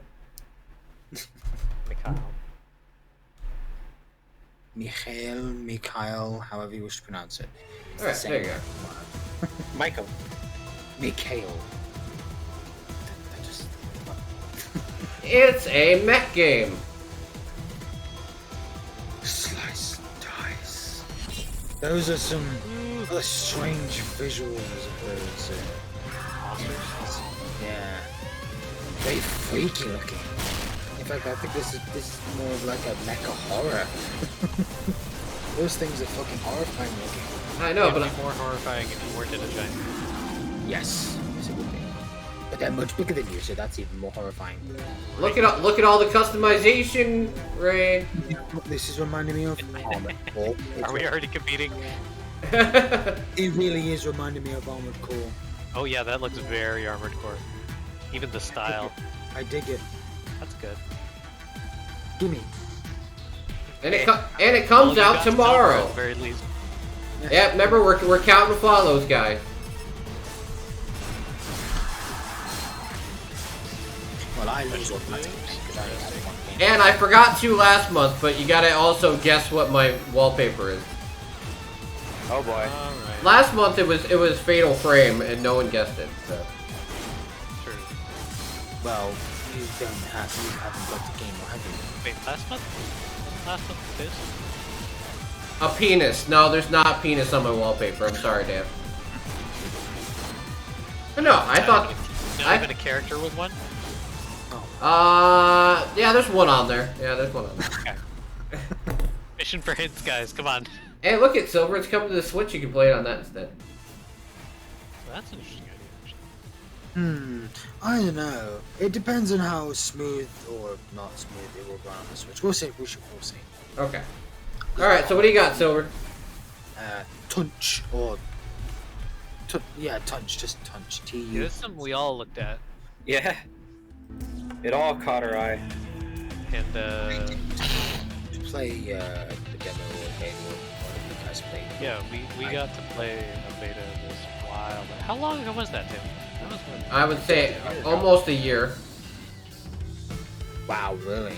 Yeah, it was quite a while. I definitely can't fucking remember them. Hell, I knew I followed it. But it's a hand-drawn action game. Yep. And there's 5 characters, and you can play co-op with your friends. You even have a Hat Time Girl. Yep. It reminds me of a beat 'em up version of what was it, Fatal Fury? Yep. We still need to finish. Oh, that. you mean Full Metal Fury? Very Full good. Metal Fury, We still yeah. need to finish that, Tim. Yeah. I know that fight was difficult, but we still need to finish it. We can't leave it in the dark. Fine, but that game was extremely difficult when we got to that one. Yes, I know. Yeah. But no, this game is guaranteed to be reviewed because I already have it in my library. I've already been playing it. We could see. Yeah, I've been playing this game for about 10 days now, and I can finally, the embargo's over tomorrow morning, so I can finally talk about it then. So certain games, I get ahead of time, so that's nice.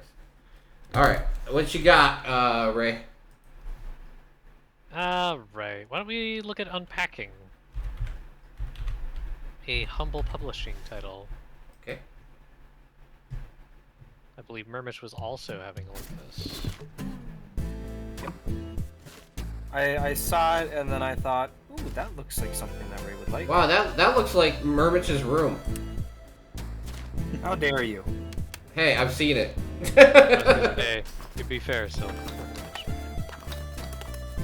There's not enough rocks. 0 out of 10. A lot of grass. This seems like a really peaceful game.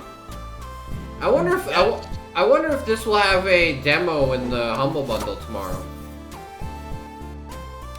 Well, because I have a slight issue with was it OCD or or whatever the hell the thing is, where things must be symmetrical. No, I'm just saying, I wonder if they're gonna release they release demos sometimes with the humble choice. I wonder if they'll have a demo with this. That's a good question. Seems how it's coming out the Very same day. convenient if it is. Yeah, exactly. That's a good way to promote your game. Considering how many people... As long as there's good games in the bundle this month, fuck last month. Ugh. I mean, there might have been like one or two things somebody would like last month, but it was definitely not enough for me. It was the first time I paused in like a year. I was not impressed. Alright, what you got, Murmitch? I have Ancient Dungeon. Ancient Dungeon. Yes. God, I swear to God, I can type today. I already follow it, so you know. You already won me with that one. Besides, I played something similar to it.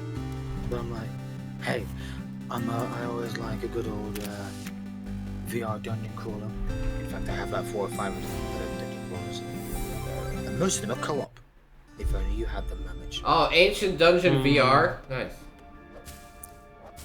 Oh, it's Minecraft VR. Okay, got it. Kinda. Minecraft, wait a sec, wait a sec, it's Minecraft Dungeon VR. If only that was. Oh, that would be awesome if there was actually a Minecraft Dungeons VR.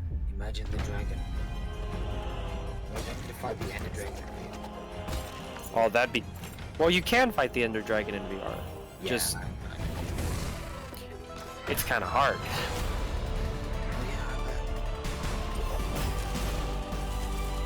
Yeah, I play this. It's my kind of game for VR.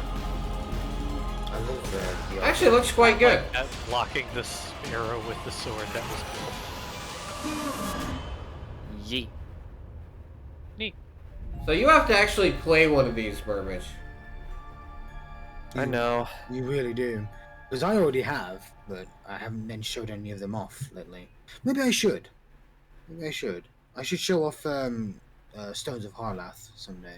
Alright, my next one is a usurper. Such a weird name. Usurper. Usurper. Soulbound. Usurper Soulbound.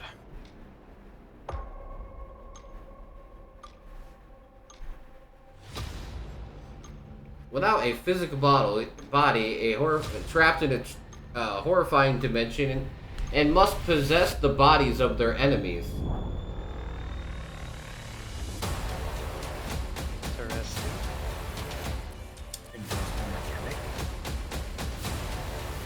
It's funny too, because I saw there's like 2 other games that I saw through this month. They were both like coming soon or not November. That I would have talked about, and one of them had a similar like description of this mechanic. Ooh, and it has co-op. Oh yeah, it does. Does it now? Ooh. Mm-hmm. Up co-op and PvP. The latter I'm not interested in. No, I said, No, don't tell me it's Dark Souls style co-op and PvP. and it has remote play as well. Well, hey, only one person needs to own it then. Yeah, enjoy the game in great company with local co-op or online with Steam Remote Play. Very nice. I love how that's now becoming a real common feature of newer released games now. Well, especially for smaller games, it's a good idea because that's how you It's get. kind of nice that they can lean back on Steam's remote play feature and not really have to focus a lot of time and effort into incorporating actual online co-op. Yeah. Actual online co-op, I think, is better. Yeah, But if you're a small indie dev, it's totally understandable that you probably don't have the time or money to necessarily funnel into that concept. Okay, As cool. Raythemartyr once said, all eyes on me. All right. So what's next, Silver? Oh, that was it. That's all you got. Just yeah, that's all I didn't. I looked, but You got. just in November. Can we all agree that Silver needs to look earlier next time? A little bit. Yes, but I was really fucking bogged down this week, That's especially fine. this week.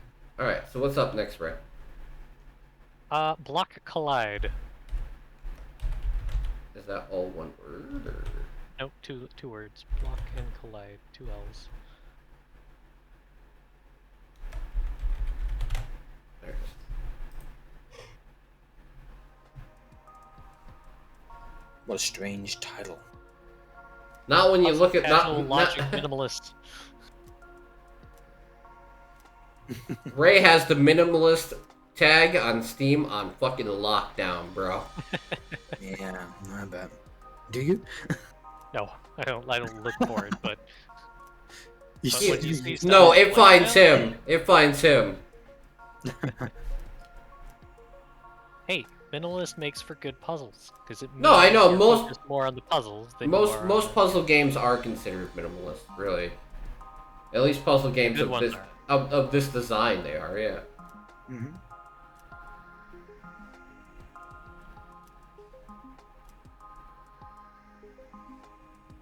Yeah, move blocks to the destination along the paths that are preset in the right order, so they don't collide with each other. Nice.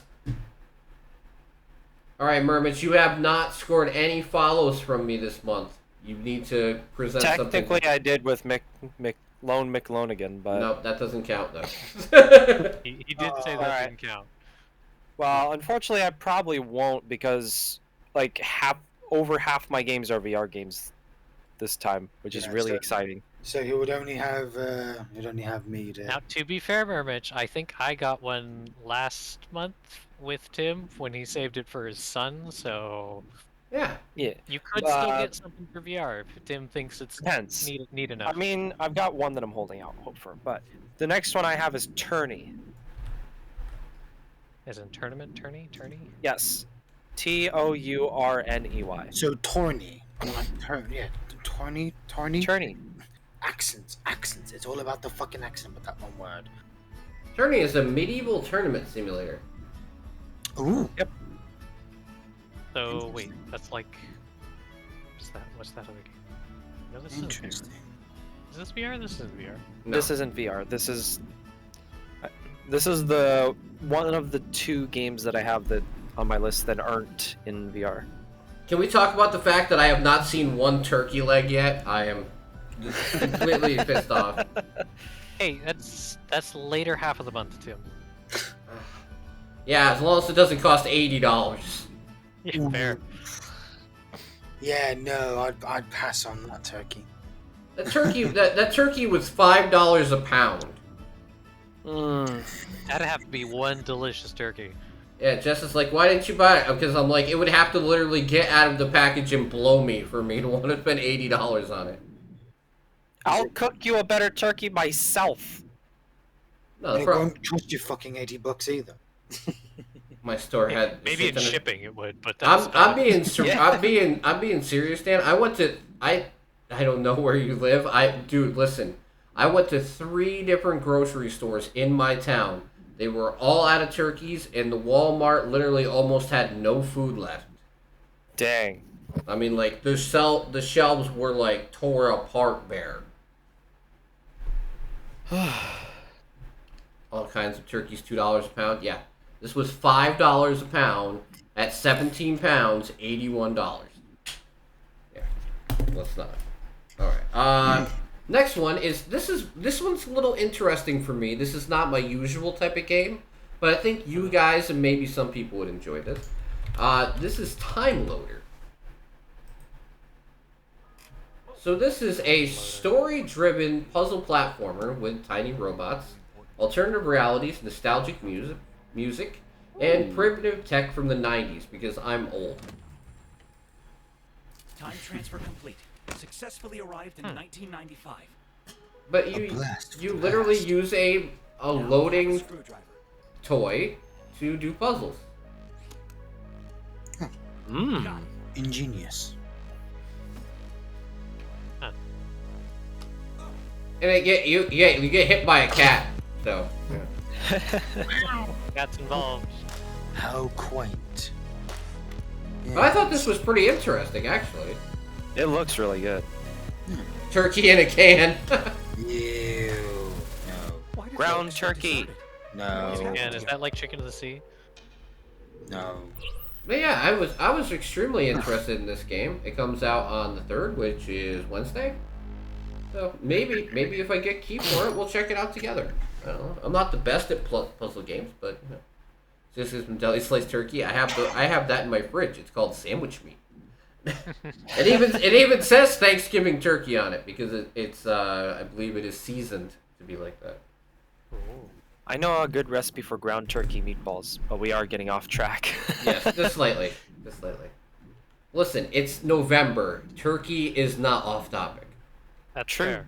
It's the day after Halloween, too. Yes. The day after Halloween, which means you're late if you're not already transitioned into Thanksgiving. Yes. Go, go. All right. According to- I've already shut down everything pumpkin. Don't worry. Yes, turkey balls. And All right. you got Dan's attention with that one, Murmitch. All right, Tim. Where Yes. cards fall? I think Turkey meatballs. I'm kind of confident I can get a follow on this one. Okay. Check it out. Got cards, so it's already got a plus with me. Right? Hey. And that's why I clicked on it, but it isn't actually a card game in that sense. Actually, a spatial puzzle game.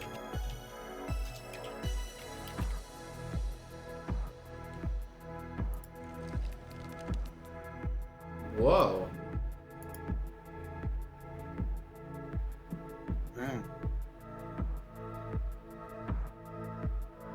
It's all made out of cards. My. That's a hell of a deal. How playful. Good fun. Ha. How playful. Ha. Huh. Well, you have to shuffle the deck for to get that one, Tim. Yes. The house always wins, I guess. You know me. I'm always trying to be a joker. You pulled an ace out of your sleeve. Yeah. Hi, this is Sam Rosenthal. You know what I say to you, Silver? Deuces. Ball is a spatial puzzle game where you build Full boxes house. of cards to traverse dreamlike landscapes and bring memories All to right. life. Okay. Puzzles can fight Okay, you know what? Wordless You know what? Ray is gonna get it. He gets a follow for this one. That actually does look rather intriguing. Yeah, it's a very Unique too. it's a very nicely done game and it's very unique. I don't think I've ever seen a game that literally builds things out of cards. Hey, Emerald GP the one. Welcome to the stream. How you doing today? All right. Welcome. What do you got next, Murmitch? You're falling My behind. next one is curators. For example, the slope of a house can be made steeper depending on how large you make the base. Several puzzles task you with conserving the right amount of space. Okay. Museum of Plastic 2121. So, what I got from this is basically you get to go around in VR and visit different museums. That's actually kind of cool. Using smart devices or VR headsets, right? you can take a trip. Much like I love museums. visit, but also a little bit different. I've learned so You much can just get by right going up to them. close, touch, and even pick up Shit the that I didn't exhibits. even That's- get taught in school. That's a very interesting way to do it, though. Yeah. With a live guide External show, education, questions, you'll get activate more your out of external curiosity, education and than you learn will directly internal. from the experts. I sure did. Find out more at That's how I learned about the ancient Egyptians. That's a very interesting thing, though. Like, that's a good use of VR. It is. Like, if you're gonna, that's a very good use of VR. It doesn't get a follow, but it's a good use of VR. I just thought it looked nice enough to where I had to mention it. Okay, so if you know me at all, I love FMV games. And this next one looks like a really cool one. Finally, after months of not really having any, is Bloodshore. Careful, Tim. Don't speak too loud. Ava's gonna get mad at you. Alright. Bloodshore. Welcome to the 13th season of Stream. 50 lucky contestants compete for a chance to win Plus it looks really funny too. dollars. It looks very, like game show-esque. By whatever means necessary. But more I've landed on the how to island. put it, Location unknown. You're scared. more game show-esque, but more. You guys knew what you were getting yourselves into. Oh, I don't know. It's You are not set as for serious life. as one would expect. I have a feeling it's gonna be wacky and off the wall. Yeah, there you go. That's a better way to put it. It certainly seems to have more of a movie production level We gotta look out for ourselves. of I scenes. love it. Toodles, bitch. Toodles, bitch. What a loser. Do you think this is a game? Oh, fair share, follow, obey. Oh dear. No one believes in God anymore. Oh dear. This is the new church. It's Borderlands 3 all over again. I was gonna fucking say you give me Borderlands 3 flashbacks. Please don't fucking do that. You still have a choice. Ugh. At least it fits here. Yes, it It's does. live action. I will accept the fact that it's live action and it's in this kind of story. I'll accept that. That's where it belongs in my No, but I'm actually not in a natural video. I'm very intrigued by this because this does not fit the usual formula for them. He kind of looked like Ryan Reynolds. Yeah, but I'm pumped for that. I'm pumped for that. I really am. Yeah, that actually looked quite good Yeah, see? than any other FMV that I've ever seen. So yeah, all right, I'll give that a follow, Tim. Yeah, I did it. Okay. Yay! Okay, so Ray, you're up next. Me and Ray are tied so far. You better. All right, Tim. All right. Hyper Echelon. You Yeah. had a topic on shmups earlier. I saw this and thought it looked kind of interesting. I think I said, do you know how to spell echelon? I figured it out. All it did was type E. That's cheating. E. I was gonna say E. E. You know how hard it is to run a podcast when you failed English class twice when you're in high school? Apparently not as hard as it, Thank like God. looks. Thank God Steam has a search bar. I'm good at math. I'm good at social studies. I'm great at everything else. Can't spell worth a shit. But yeah, I saw this and it looked pretty good. Like Actually, this does look really good. and it didn't look, like it was too cheaply done. That's all. It That's even all. has- Oh, go ahead. Even has couch co-op. Nice. See, I don't like for shmups to be good for me. It either has to be unique, or just try and put like your own spin on it. Right? You can't like shmups. The only reason I talked shit about that shmup earlier is it had nothing to offer that you couldn't get from playing a Super Nintendo game. Like you could play a At a cheaper price potentially too. yeah, $15 for a borderline baseline shmup is too much money in 2021. Like I understand that games are not cheap to make, but shmups are pretty cheap to make by comparison. I mean, especially the way that one was made, where the screen is literally this big inside of a screen this big. I mean, it's pretty much made for mobile, and they're porting it over at that point. As a genre, shmups tend to be fairly simple. Yes. Not always, but usually. But there's a line between simple and something appearing like it doesn't have effort put forth.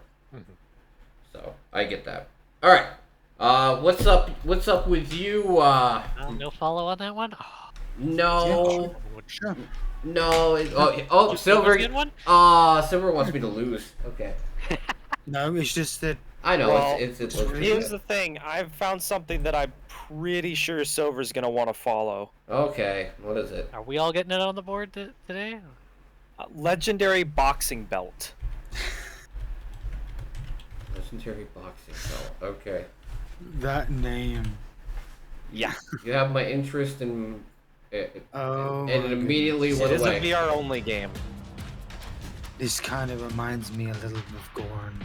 Exactly. Just Look- without the melee weapons. Like, Little Mac was actually a descendant of Gandalf the Great. well, let's turn him into Gandalf the Bloodied. Yeah. Gandalf the Red. Excuse me, Gandalf the Red. You know what it looks like? It looks like Gorn. That's what I just said. Gorn. Yep. Yeah. I was thinking the same thing, but then I just saw the ba ba ba ba ba, and I thought, oh, Silver would love this. Yeah, well, now no. Just don't punch your computer. Yeah, that's the only thing. Don't worry, the wire for the headset is long enough where I don't have to be anywhere near the computer. Don't worry. Does that mean Murmitch is going to be on the board now? Yep. Okay. Woohoo! Alright. We're putting everybody on the board. Man. Look, he was on the board from the first game he mentioned. Was it? Even though technically Tim said that didn't count, even though it definitely should have because it was a funny game. Right. But it's a joke game. So? If it's a game's a game. If it's amusing to the point where you would actually want to play it, then there you go. Okay, Game's so a game, except it's not. my next one is Demon Turf, which I know I'm not going to get any fun for. But this is a game that I've been following for a while. It's been part of the Game Awards and a PC gaming show. You play as a demon girl who's trying to take over hell and get respect of her other demons. And it is interesting because it is done with 2D hand-drawn animation on a 3D plane. So, like, the character herself is a 2D character running around on a 3D plane. Yeah, I've seen kind of Paper Mario-esque. Yes, very Paper Mario-esque. And I've been waiting for this game to come out for a very long time. And I'm so happy that it finally is, because she is such an asshole demon girl, and I fucking love it. Great. I was gonna say, not to mention it looks kind of like your 3D platformers, like your Yeah. Sparrows, Yeah. Yeah. So you see a little bit of yourself in the character. Yes. Hey, having relatable characters is important, right? Yes, it is. But no, I thought this was, I like I said, I know this isn't going to win over a lot of people, but for me personally, I've been looking forward to this game for almost a year. So I totally see why. I'm so excited for it to finally come out. Like I said earlier, I love games that are different and unique, and this game's about as unique as they get. So, and it's releasing on everything. That's usually a pretty good sign too. Yes. Yeah. And the fact that you have like different types of transmogrify, whatever the fucking word I'm looking for. Yeah, you gotta transmogrify. Yeah, you can change into different forms. Yep. That match the environment that you're in. Oh, especially the wheel one. That was great. There was a demo a long time ago where they let you race around as the wheel. It was great. Demon Turf Trials. Yeah, it's still available to download. Yep. All right. So what's up next? I know I wasn't gonna win with that one, but what's the next one, Gray? One of the ones that was on your list, Synthetic 2. Synthetic. Insert synthetic here by Hoobastank. I don't know Hoobastank. Or was that a spine shank? There you go. Just kidding. 1985. 1985. I was 3 years old. Fusion technology and self-learning computers shaped the So Tim, I believe we both have the first game in this from Humble. But Yep. it was not to last. Unfortunately, we haven't gone through it together. I played a little bit of the first one. Gods have risen. Listen, if anyone ever finds a game they would like to play through co-op, and I mean people in chat, people here, just let me know. Like, I don't know, listen, I lose track. I have almost 1,700 games. I don't remember everything I have. So if you see something I have and you're like, wow, why haven't we played that? Please bring it up. Because... Yeah, bring this up. Yeah. Two's coming out this month. We should go through one. Okay. I like twin stick shooters, so... Yeah, remember we're playing The Ascent this week, Silver. Yeah, and I also like roguelikes, because, you know, I have Enter the Gungeon. But I'm saying, so remember, we're playing The Ascent this week. Yes, if it doesn't actually, you know, if it actually works properly. Well, it's got 4 patches now. I sure as hell it does start working. And I'll be giving away a Steam copy of that game as well. Because even on the Xbox version, it's still fucking crashing in some places, which is really annoying. That game has so much potential too. I hope they can fix it up. They had better fucking fix the issues because they're starting to piss me off. Wow, this definitely is very similar to the Ascent. But yeah, I will definitely play something like that. So you get another follow from me. Oh, don't worry, I'm getting a follow from Murmitch for my next one too. So I feel like I got this one in the bag at this point. I know. I know this one ain't gonna get any either because. Tim, I know. Actually, to be fair, Silver, Tim also had this on his list, so that point goes to both me and Tim. Yes. That does not let's make it fair here. That does not put me ahead at all. No. All right. What's your next one, Murmitch? I'm sorry. Go ahead, Silver. No, that's all right. My next one is Chaos Brigade. This is the one that I saw and thought, ooh, Tim would like this. Chaos Brigade. Rule 1. Exterminate the aliens. Okay. Rule 2. Oh wow. Very classic looking. Don't destroy the ship. Okay, that's sensible enough. I'm already getting EDF flashbacks. Look, they said destroy the bugs, not destroy the entire. You know how they make like low low res games and make them like Super Nintendo styled like 16-bit versions of modern games. I wish they would do that with EDF. Oh my goodness! Right. Make like a D Master. World Brothers. Yeah. Well, World Brothers and the Wing Diver shooter. Oh yeah. Yeah, I didn't. That's pretty good. Requires a controller to play. Oh no. It requires a controller. That means me and Silver can't play. I know. You controller player! You must die! Yeah, this is like made for Tim at this point. It's like controller only. It's the freaking 8-bit shooter, dungeon explorer, alien. I was gonna add to what Ray said. He says as he looks to his right, sees controller. I was making a joke about how we always give them crap for using controllers. So it would be ironic of us to. Well, it says the game is recommended to use controller, so you know.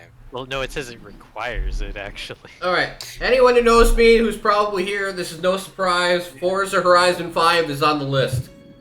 Mm-hmm. I have this already pre-installed on my computer. I expected that when I saw it on the list. I am so excited because Forza Horizon 4 was amazing. 5 looks even better. And I want people to race against, please.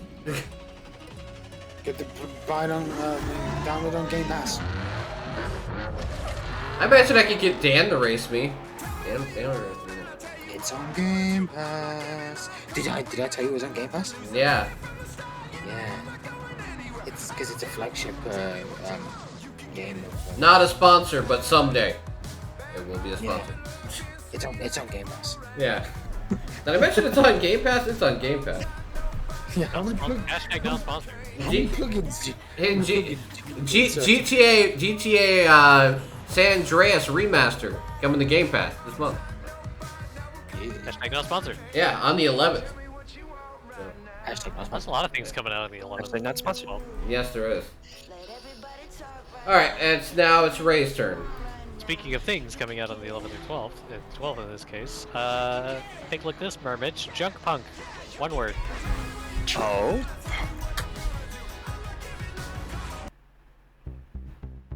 Junk Punk. Because you know, we need more factory management base building games. Oh no. Jinx. Oh no. Ray, what are you doing? We don't have the time for another fucking We don't. factory. But For fuck's sake. But it's Wally. Wally. Well, I know what these guys are gonna review this month. Oh my. Goodness gracious. You know, we stopped doing that, and we probably shouldn't have. We used to tell each other what we were going to review. Well, I did last podcast. No, I'm talking about this one. Got delayed. See, what, I like keeping my options open. Yeah, I don't know. Especially when some of the games are uncertain. It's like, oh, is this coming out? I don't know. It hasn't. Yeah, I Maybe don't know. I don't know. What else? Silver's going to review Junk Punk. No, no. Why? It's To be fair, it's early access, so there's not a lot to it. Yeah, see? You can do it. I will follow it. I will make this clear Got him. right here, right now. I personally, because due to my impatience and due to the fact that I'd rather play these games with friends, not solo, because it would take me fucking forever to do something, I cannot review these kind of games by myself. I just can't. Because of my impatience. I don't even think you're meant to play it by yourself, are you? Well, you don't have to. You can, but I'm saying, like, it doesn't seem like it. That's what I said. You can join the playtest. I'm requesting access to the playtest. There you go. I'm just saying that I won't review these games by myself. Hey, co-review, sure. You guys see this down here? Yep. Press access to the playtest. Yeah. I did that with a VR game that I have not spoken about, but maybe I should. Worst you could do is press it and, nothing happened. Yeah, But, sure. Why not? alright, what's your next This one? will be from the 5th to the 7th of November, by the way. Wait, is it my turn again? Yes. Yep. Yes. Alright, this is my last game. Madrid Noir. Madrid Noir. Yes, Madrid. Ah, that. Yeah, I actually took a look at that myself.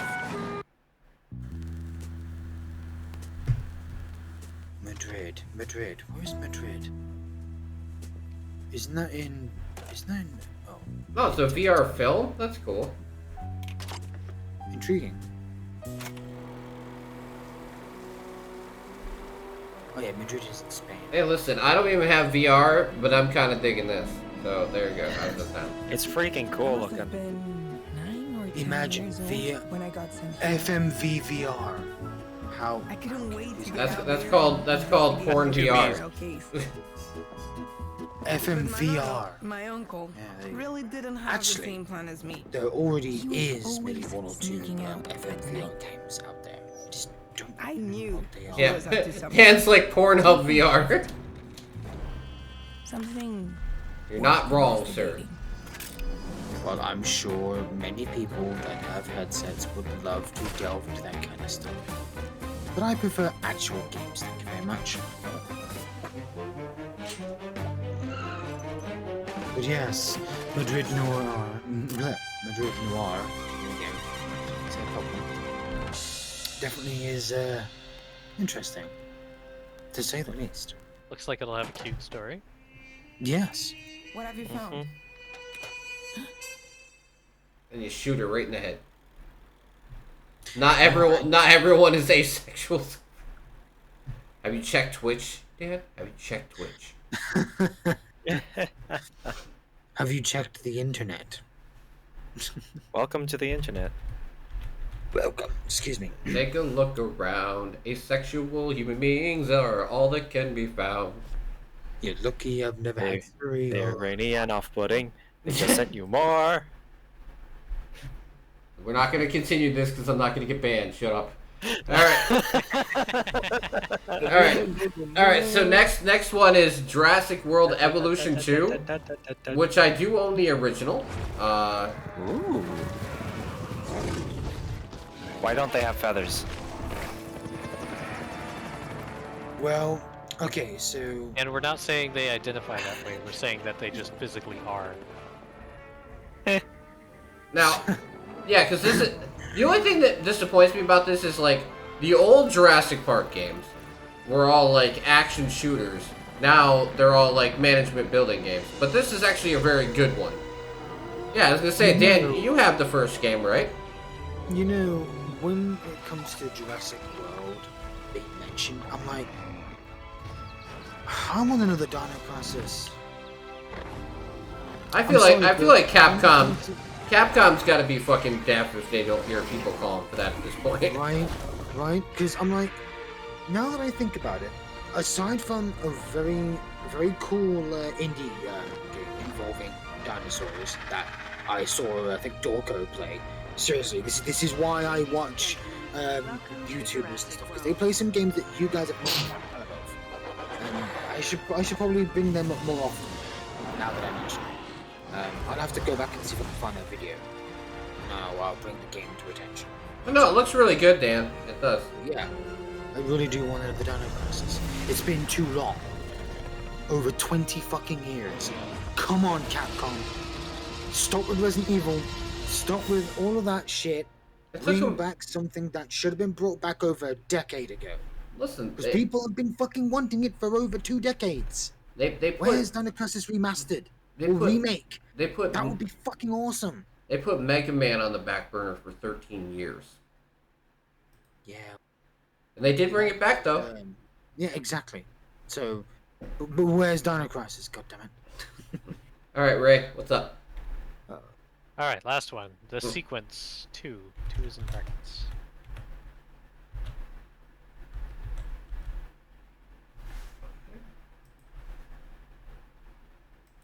The Sequence 2. Oh, this looks a little more... This looks more intricate. Yeah. So, the name of the game was deceptive. But of course, when it comes to you, Ray, I should have known it was a puzzle game. It was actually They should have known. It's actually being advertised as inspired by Space Chem and other Zachtronics games, which I quite enjoy. So that's awesome. Yeah, if it can live up to even a fraction of their entertainment value, then this should be a good game. Similar to games you played, Main Assembly. Go home, Steam. You're fucking drunk. Yeah. Fucking Main Assembly is a game where you build vehicles. A very good game, though. I wish more people owned so I could play it with them. I think I do own that. Yeah, you actually can literally build your own vehicles and test them out. That was on Humble, so yep. I think I do own that. Yep, it's a lot of fun. It's a lot of fun. Played it. No, wait, maybe not that one. I might be thinking of Trailmakers. I have that. Yeah, Trailmakers is also a good one. Okay, so I've only got 3 left, so don't worry. You don't have to listen to me go on for another 45 minutes. Alright. Okay, mine, last 3, are Punk Wars, which is a 4X strategy game.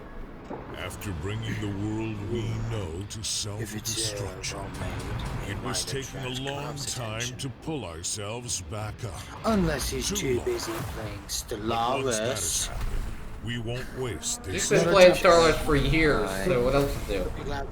Nature has taught us a lesson because we thoughtlessly used Well, its hell, resources. maybe Dan might like it too. Then We cannot he's repeat played the some strategy games mistakes as well. of our predecessors. Have you not? Look It is at all time that to nuclear rebuild power. our Jesus civilization, Christ. using the only gift of nature that has worked in the past. Today, we already know that only our Reminds me technology of can bring freedom like a and salvation to post-apocalyptic humanity. Civilization. It is time to introduce the world Brain into power. a new Or era steampunk and set a course for civilization. future generations. We will not let anyone stand That in our giveaway, way. you have a woman. Huh. What do you think of this, Glab? This is it's a Steampunk it's a diesel punk game. civilization. Diesel punk civilization, huh? Yeah. And it even has a little gameplay thing where it actually shows you how everything works. There's a trailer for all that. So you can build up your whole civilization however you want. I thought it was pretty cool. I actually sat and watched this whole 22-minute video before I suggested it. I'll follow it. Yeah. Never turn your back on family, I know, right? Vin Diesel punk. Oh, God. Family. Okay. Next one is Kinga. Kinga. Seeds of Civilization.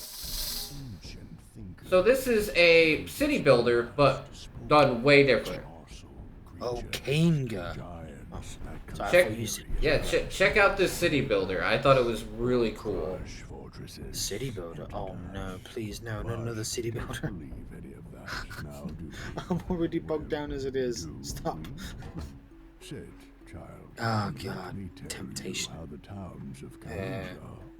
You know how much I like city builders. Well, this is an ancient fantasy village builder. Oh no. Must resist. Must not let Tim win. And this is It's actually reminding me of Black and White. Actually it's published by Green Man Gaming Publishing. Oh. If it had the power of like an a deity or something, being able to control a civilization, it would have been instant follow. Because I want another Black and White. Curse you, city builders. Why must you constantly remind me that there has not been a Black and White game since 2004? Or was it 2005? 2005. But I thought this was a very interesting take on it in a 2.5D style. No, alright. Gets a fucking follow. God damn it. Damn it!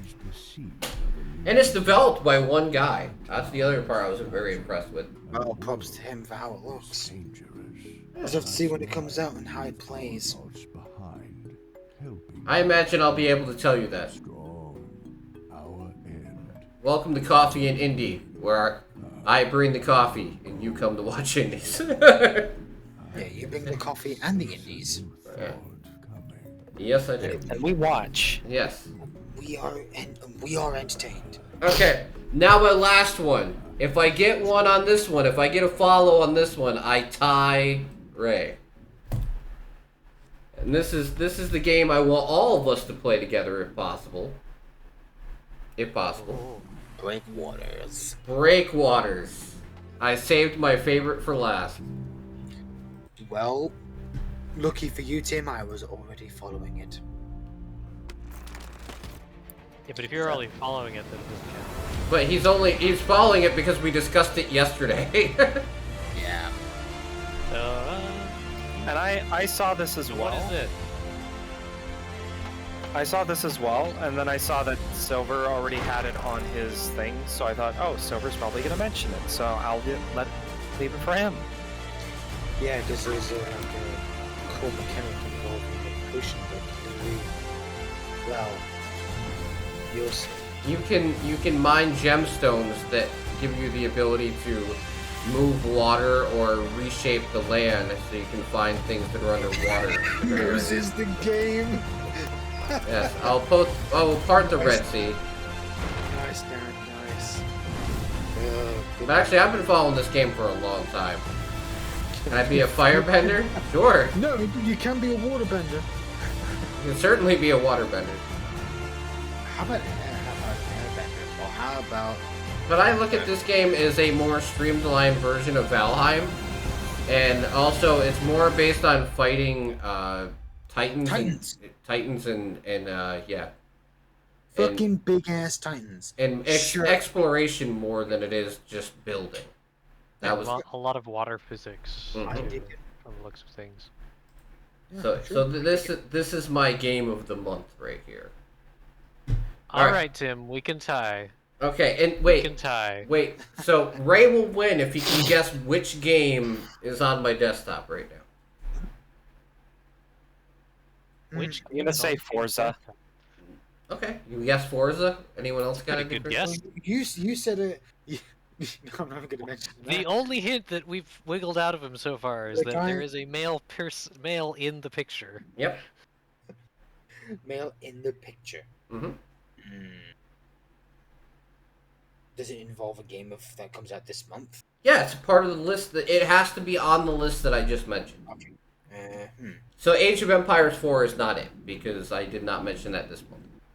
So out of the games I just mentioned on today's podcast that are coming up, which game is on my desktop? Besides, Age of Empires 4 is already out, so yeah, it wouldn't count it. I mean, if you got a screenshot of that Titan doing something, that would from Breakwaters, that would make a pretty good screenshot. Mm-hmm. It might be, yeah. That would be good. Let's go with breakwaters. Okay, so you're gonna go. Let's go with breakwaters. You're gonna go with breakwaters. Okay, guess Silver. Just to cover bases. Shit.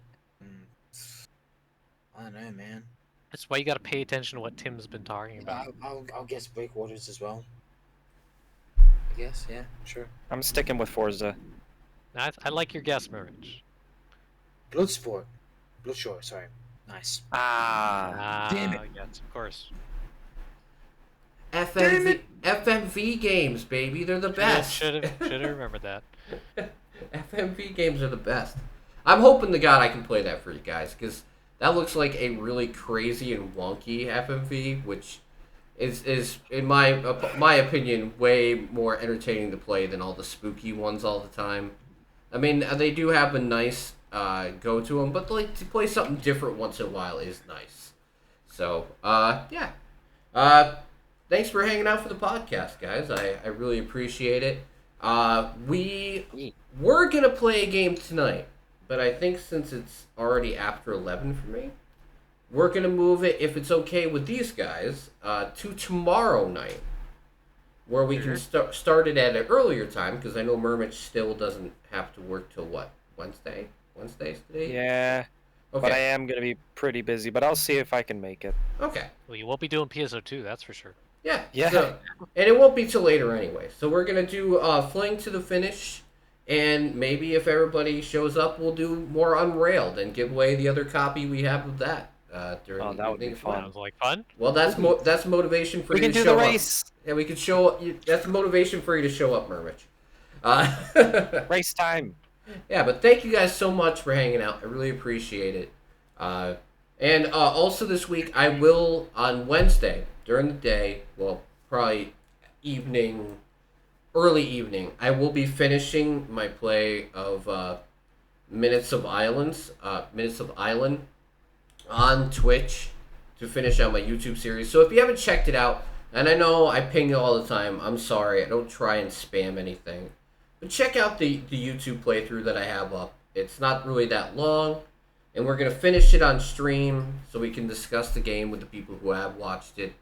And I'll upload the VOD afterwards to complete the series on YouTube. But if you haven't checked it out, check out at least the first part. It's a pretty interesting story. It's a bit of a mindfuck, and it's a lot darker and grittier than people would originally imagine from the art style that the game has. So just check it out if you have a chance.